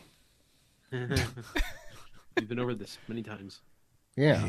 There's a whole magazine. Exactly. We saw it in that. We just did magazine. it. Well, the dreams he has with no men are the ones from Kamabaka. Yeah. Sanji's dream is like, like the Barbie movie where it's all the women with like, doing all the careers and running government and all that. Very progressive. I was going to say, that's the kind of chivalry I want from my Sanji. Sanji would love that. He'd just be like, let me make you all some food. And that would just be his dream home. Yeah. Let me make you some food. Like, woof, woof, I'm your doggy. There all it is. The hits. Yeah. Sanji and I'm. Sanji says, all I know is chef. And perv. Our next one comes from Electric Dynamite, who said, Electric Dynamite says, hey, OPP, I've been watching through the dub, and I found that they do an excellent job bringing minor, forgettable characters to life. Specifically, I found the Yeti Cool Brothers in Punk Hazard, Machweiss in Dressrosa, and now Pythagoras in Egghead, all to be hysterical in the dub, as compared to the manga or sub, where I either didn't like them or forgot they exist. Major props to the scriptwriter and voice cast for punching up those less interesting scenes for the dub. Have any of you had similar experiences of changing your opinion of a character after seeing them in the anime? Not really. Ooh, yes. I have. Oh, it's too bad Emily had to leave after the manga recap. Yeah, this is, of course. She would have enjoyed that. Yeah. Which one, Steve? I want to hear this. I don't know off the top of my head. So, Ed, if you have one, go right ahead. I'll try to catch up. Oh. I think his name is Dr. Fishbonen. No, that made that character awful. That'll never work. Oh, that guy was worse. Okay, never mind. I'm trying to they're asking anime specifically because I was wondering if it was just like dub specifically. Like who in the anime? I really kind of I don't know. Yeah, he's talking about Foxy. I feel like Foxy is a marked improvement. I like Foxy. Portia, I love her voice. Yeah. I mean, you talked about Eneru, way back in 2010 when we were talking about this, as being a market improvement. Mm-hmm. I mean, I was just so thankful for that dub back then that I was enjoying everybody in that. as well. I'm trying to think like who off the top of my head, like dub wise. I mean, Shiki. I think I enjoyed way more from Strong Worlds. Yes, absolutely. Yeah, that's a good answer. Like the movies are usually when I'm like most into the dub. Guild Tesoro, Keith Silverstein in the dub. I love that one. I'm trying Sorry. I'm like looking at my shelf of like a bunch of side characters. I'm gonna say you may forget this because it's been a little while, but Sengoku. I think the late Ed Blaylock. Yes, yeah. I think if Ed Blaylock didn't originally voice Sengoku, I don't think I would really like that character all that much. Yeah, that's a big one. Ed Blaylock was just such a talent. He passed. How long ago did he pass now? A little while. Shortly after they finished up, it was Marineford? eerie because the Seiyu passed away after Marineford, and then Ed Blaylock he was much away younger than I thought. Yeah. Wow. Yeah, it was 2017. Ed Blaylock, he was only 64. I thought he was because he always voices super old characters, so that's why I was thinking that. Or super authoritative, You think they're old. You're looking at your poster, Steve. Steven, do you want to go to the next one? I'm looking at all my WCFs. Yeah. I have one thing to bring up regarding that question, just because I mentioned it. Do you guys think we're going to get any answers about the Yeti Cool brothers in Elbath? Because what were they? They're Yetis. They're Yetis. They wear short shorts, and Ed is a fan of the short shorts. And they were cool. That's debatable. I think like I already liked Kaku. Like I already I like Kaku a lot. He's probably my favorite like side character. But the dub really like brought out that gimmick, the Water 7 gimmick, the Galley-Log gimmick, like to like a 10. Like their choice of like old timey phrases and stuff, it was so good. Yeah, there are certain types of characters where if they have like a particular speech pattern, that sometimes it's just more about the delivery and the accent that you can't really get across in text. So, not surprising at all that Kaku would really shine, I think, in a dubbed setting. I'm trying to think of the Straw Hats in this answer because that's I feel like the hardest of that to answer, and I think the two that come to mind are for Frankie because it's just so Patrick. We talked about before. Patrick is so his own. He makes it his own, and it completely works because I think that Frankie's sense of humor translates in a very certain way into English. And of course, Brooke is just that's. I don't know if I'd say market improvement, but of the Straw Hats, probably the most.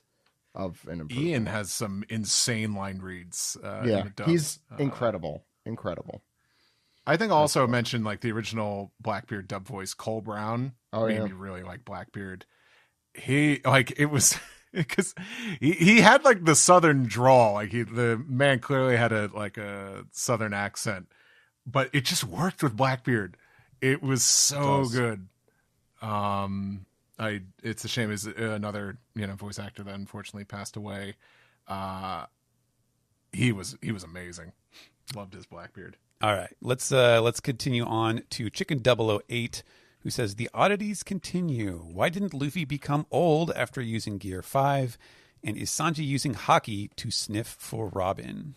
I like that. It's the smell of all things. Yeah, Oh man, I was going to say the color of olfaction or something, but that's the smell of all things is pretty good. I think Luffy's just getting used to it. Yeah, I was going to say it's one of those things where it's you could say it's Luffy getting used to it. You could also say it's Oda getting tired of using it as a shtick, and eventually it just gets phased out, and Luffy just transforms at will. It's standard. Yeah, Gear stuff. 3rd. Yeah, we don't have little. Although I did love Little Luffy as that was a fun. That's a fun drawback that makes sense. Little kind Luffy. of. Hey, Little Luffy, what are you doing over there? We could get little Gear 5 Luffy at any time. He could just scrunch up. Little Bart. I do like the old. It is a good gag. The old. He turns into an old man. Yeah. Yeah, I don't think we're necessarily done with it. I think it was the Gear 5 was just used for a short period of time, and that's the logic I had. I'm like, okay, we don't need it here. Like that of all the weird inconsistencies, that's what I'm willing to let slide for this chapter. Yeah, last chapter had a lot of much more annoying ones, and I thought they'd be inconsistencies, and I feel like I'm going to be right. Yeah, Steven, I thought you were suggesting Luffy was an aged-out comedian, so they pitch a new animated series about a younger version of themselves. Luffy's world. All right. Everybody still hates Luffy. Hey, give me those Happy Meal toys. That's all I'm saying. Last comment from Reddit is from TheGazer01, who said, "Did anyone else feel like these Straw Hats were extra in character this chapter? It felt like a lot of them played into their initial character traits and gags a lot more than we've seen in recent chapters, in particular Sanji, Nami, and Luffy. It made this chapter really enjoyable and reminiscent of earlier One Piece." I think we're all in agreement with you there. It's a good thing. That, yeah, absolutely. Very fun. But that's it for Reddit. Ed, it's time. It's time for Peace the Tweet. Yes, Peace the Tweet time, everybody. First one comes from Coca-Cola O-Fish on Twitter, who says, "I feel like the mysterious sun god giant is going to be revealed to be a kid giant. Kid with one D, not two Ds." Yeah. Yeah. Well, the kid in One Piece is 1D. Yeah. Or does he have a D initial? No, he doesn't. He's dead. I wouldn't rule that out. I don't know. At this point, I totally forgot that. I'm joking. It could watching the anime this week. I'm like, oh yeah, they're handing out D's like like a tough teacher. Yeah. Very good. This is why they hire you, Steven. This is why they pay you This is why they pay you the big bucks. Oh yeah, the medium bucks. Yeah, the media bucks. Sorry, that's what I meant to say. God, proving it again and again. The next one comes from Shaheen SD, who says, "Hey OPP, with this week's chapter being 1128 and anime episode being 1121, they're almost caught up number-wise. Do you know if there's been any other time this has happened in the anime? Will we finally see Mad D Monk Rouge being relevant? He is the only supernova left." Those are two different questions. I don't know this off the top of my head, but this is the kind of thing someone could actually research, look at release dates, and see. No, it's definitely never happened. The anime's never surpassed the manga. Not for One Piece for sure. No, I mean about other series. Yeah. I'm sure other series it's happened. Yeah, but this is going to be a pretty momentous. I'm reminded of the Seinfeld joke. First, I'm in the nexus of the universe. That's what it's going to feel like for me here. That's going to be kind of crazy. And I will say, algorithmically, or however you try and get content out or discuss a certain chapter or find a certain chapter, this is going to be very confusing because it'll be like episode 1146 and chapter 1146 or whatever it is. Yeah. What was the Yarouge? I'm gonna say yes, he'll come back at some point, I hope. Yeah, he's very popular over there in Japan. He hasn't done anything yet. He's just sitting there. He saw Kaido fall once and he was like, wow, I bet that's an interesting story. Have fun over there. Luckily, I won't be a part of it. Yeah. Just my shoulder. All right, the next question comes from Gabe Ruiz 9, who says, "Hi OPP. Seems Oda starting off Elbaf with Gulliver's Travels vibes. Does that mean that the sun god will turn out to be a giant little girl? And is the sun god imprisoning people or keeping them safe from something?" I'm just gonna say yes to all that. I mean, they're just doing it for their amusement. I feel like this just sounds sexist now. I'm like, if it was a girl, like I feel like they would go like Oda, not me. Oda would make it like a doll. Yeah, playing doll. Yeah. Oh, it's Oda, not you, Steve Yurko. Yeah, Oda's the problem, not me. It would be like a Disney princess castle if it was a girl. Yeah, or like a tea party. Yeah, it's, yeah. Oh, we done the tea party. Right. I mean, Oda also has 2 girls, so like I assume he'd be very familiar with that whole. Well, if he spends time. Or maybe you with could them. do, or maybe like it would be like the ugly Barbie thing. Like this giant person's gonna cut off like Nami's like hair. You're really and, like take off pitching all her Barbie. clothes, and Sanji's like, yeah, I mean, I like half of that plan because Sanji's a pervert, but not me because I'm not the problem. Well, someone dressed Okay, them. Steve Yurko. Someone did take off their clothes and dress them. So Yeah, True. let's hope this is a child, because if not, more concerns. This giant pervert has seen Luffy's Monkey D. But also, That's not they're- that rare in this series. It's just, I don't know if it's gonna pick. I hope it picks up the podcast. The biggest sigh coming from Steven's audio. I was holding my breath. The sigh through the nose. I was That's like, why they pay him the medium no bucks. reaction. Just hold that silence as long as possible. That's the right ad. Is that the last one? No, I don't see any other ones. Okay. Oh, did you read the one about the outfits? Because I see that one there. No. Oh, okay. Pahel Itty Intini. I'm sorry. Pow says hi. Yeah. OPP from across the series. What are your favorite outfits? And if you could swap the girls and boys ones from one arc, which would they be? I keep thinking about Zoro and Robin's outfit. Thank you, Steve. In Egghead, You know, people I, were robbed. I think I've said this before, but like Zoro's peppermint stripe button-down T-shirt from Sabati is one of them. I think. If you want to listen, if you want to hear us talk about our favorite Zoro and Sanji fits, you should listen Yeah. to the episode where we covered the latest One Piece magazine. Yeah. I will say like half, like I think like for most of the characters for me, it's their initial like default designs from the pre-time skip. Like Nami, like the classic like Buggy and Kuro, The blue and white stripe era. Yeah. Yeah. I think Nami has a lot of great fits. Like, you know, Eni's Lobby is really good too. Skypiea as well. Like Frankie, just give me, you know, original flavor Frankie, you know, like Coca-Cola. Please. I'm trying to think of like Usopp. I just like the overalls. Robin, I like the initial Miss All Sunday get up. Cowgirl? Yeehaven. Yeah. Yeehaven. I like the all purple though. Like the Alabasta one, like I don't like the white boots and white hat as much. Give me that, you know, with Steve, it's all purple. I Royal purple. like the white film gold outfits. They're very snazzy. Other than that, Skypiea, I think just across the board has some incredible fits, especially Zoro. Special shout out to Sanji's cute little blue sweatshirt after Thriller Bark. Another good one. I do have one more question that I got in by email. We haven't heard from them in a while. Daddy Longlegs, the father, who said, first of all, I'm glad Ed is recovering. Congrats to Zach as well on another child. I hadn't listened to the podcast for a long time, borrowing the Toriyama episode that I loved, and recently binged around 30 episodes over a month and a half or so. And on this podcast binge, it's been fun listening to so many new guests, including the cast of Opla and their backstory with One Piece, as well as how fast Steven is rereading the series. However, it is a little Where are you up strange to now, Steven? I am just getting into Whole Cake, getting into like the Sanji little flashback where, you know, you see him.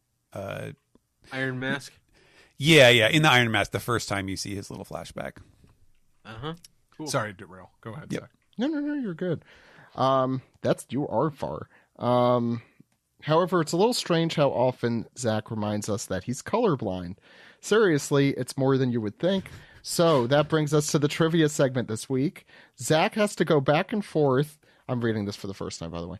Zach has to go back and forth with someone else on this week's podcast, naming One Piece characters that have the hair color of their choosing. So, for example, if Ed wants to choose green-haired characters, he and Zach go until someone can't name any more characters. Then Steve would challenge with blonde characters and so on and so forth, and it's up to the judges to decide how many seconds it should take to name a character. Well, we got My God. Monet and Sugar and Hiyori all have green hair. I like how this person just called you out and said, like, being colorblind isn't a personality, Zach. I don't have any other personality. This is mean. Yeah, this is that's a little. Yeah, it's a little. you have a sight disability. Zach has feelings too. Yeah, like Do you I? can see. Like the thing is, like I you should educate some people here. Like you can see some colors, but there's certain colors like you can't see. Let's talk about color blindness. My favorite and only topic I know how to talk about. It comes up more. Oh my! That sounded like an intro for a new segment. This is the colorblind segment. Talk about all the colors I cannot see. Give me a second there. That one's. I was going to say it comes up more because there are color spreads and we talk about color and art on here. In my daily life, it comes up less unless I'm talking about like Excel spreadsheets and I can't tell the green and the red or whatever it is. Everyone has different types of color blindness. My dad is an eye doctor, so he always called it color deficiency, but it really is called color blindness. I mean, it could be either, I guess. But colloquially. But basically, I've been telling people it's more color dumb. Like, I could see most of them. There are definitely shades I don't see, but I'll mix them up. Like, I don't see the right color for the thing that I'm supposed to see it for. And then Steve gets mad and then remembers that I just don't know what I'm talking about. Or when I try and design something in Photoshop, he's like, "Oh, Zach, let me take that." Those are the from old you." days. I know that there are generally like categories of like this type of color or that type, and then it's like, oh, this is like the CKY color blindness or what, whatever Right. it happens to be with the initials for them. I'm a deuterotopic. I forget what it's called. I have those sunglasses, and even those things like the glasses that are supposed to fix it. They really only kind of they make the whole spectrum visible, but you're not seeing the correct colors. They're not like actually giving you, even though you see videos of people crying. It is good to see. Like, I pass the tests when I'm wearing them. And I always see those fucking tests on those like those spam ads. They're like, can you tell if you're ADHD or something? If you see, I'm like, that's a colorblind test. Yes, That's what that fucking is. Too. Yeah, it's the one with the little dots. They're called Ishihara tests. If you want to look it up and test yourself, I guess I'll raise awareness for colorblindness here today. I keep seeing the ad for those mobile games, I guess, where the giant woman is eating people. Yes. Yep. Oh, yep. They're all Can over. I say something? What kind of test is that? Like, Ads have gotten. You like this better giant not women? awaken something in me. This better not awaken. No, I'm not the problem. Actually, is that the next part of Elbaf we're gonna see there? I hope not. Oh, well, God, maybe- Sanji and giant women. This is going to be a real thing, isn't it? Usopp looking at his Reddit as a Ellabu, very into that ad. Anyway, I'm gonna leave it there. I have nothing else to say. Why don't we round off?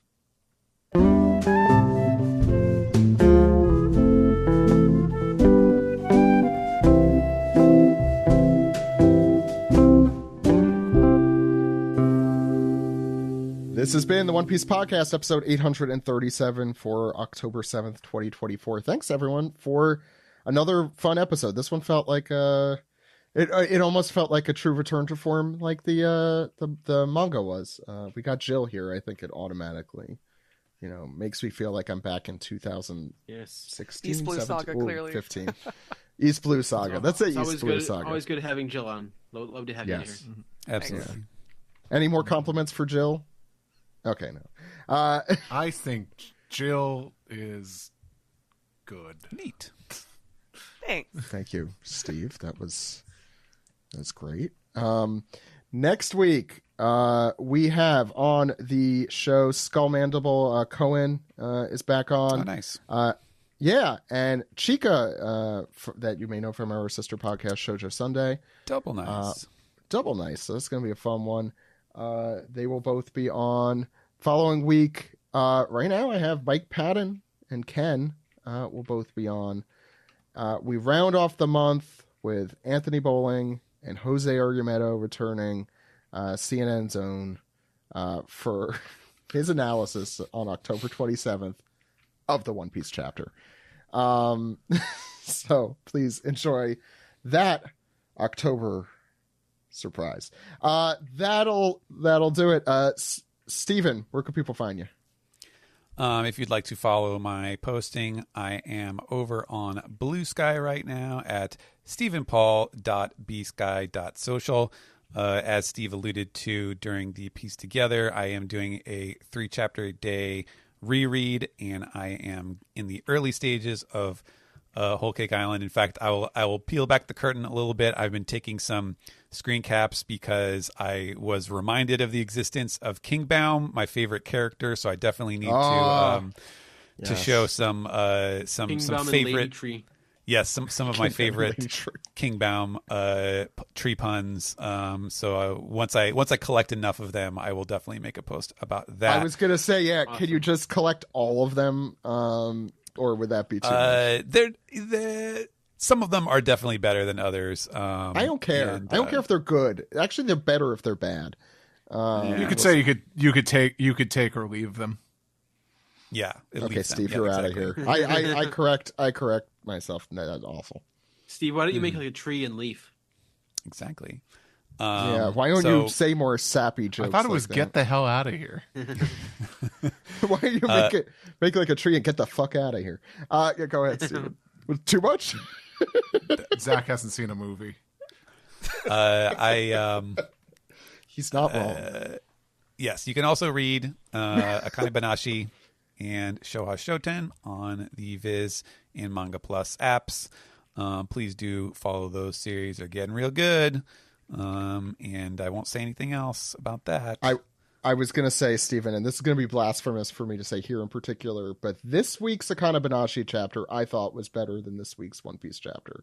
Ooh. It was pretty mind-blowing and fun and really just beautiful looking. Like, not to spoil anything. Well, stay tuned. I feel like the least spoiling, yeah. Oh, yeah, I guess you know what's happening next.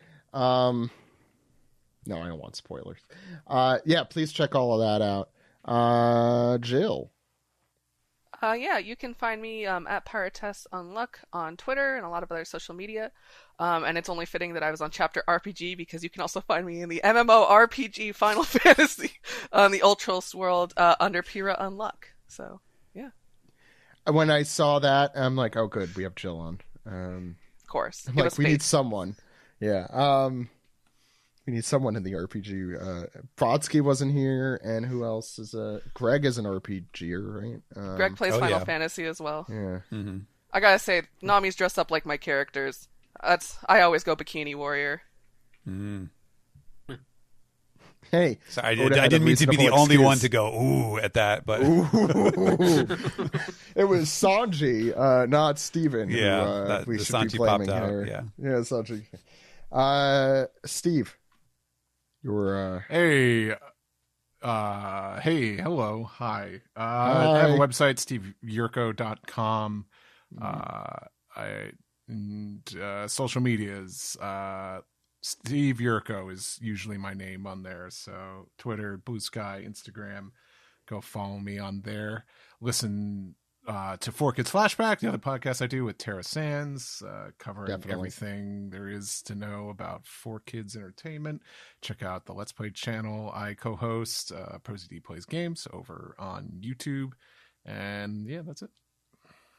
Ed, where could the good people find you? Well, I am still on Twitter at EdwardE1Piece, but I'm also edwarde.bsky.social on Blue Sky. Podcast can be found at onepiecepodcast.com. YouTube.com/OnePiecePodcast, Twitter.com/OnePiecePodcast, OnePiecePodcast@gmail.com is our email address. And you can subscribe to us on SoundCloud, not on SoundCloud anymore, Spotify. And yeah, I guess you're right. No, sorry. Go ahead. And please subscribe, rate, and review on Apple Podcasts. We love to see all your 5-star reviews. Thank you, Ed. He's right. You could also call us at our phone number, I guess, technically. That phone number is 347-497-MAJI. MAJI.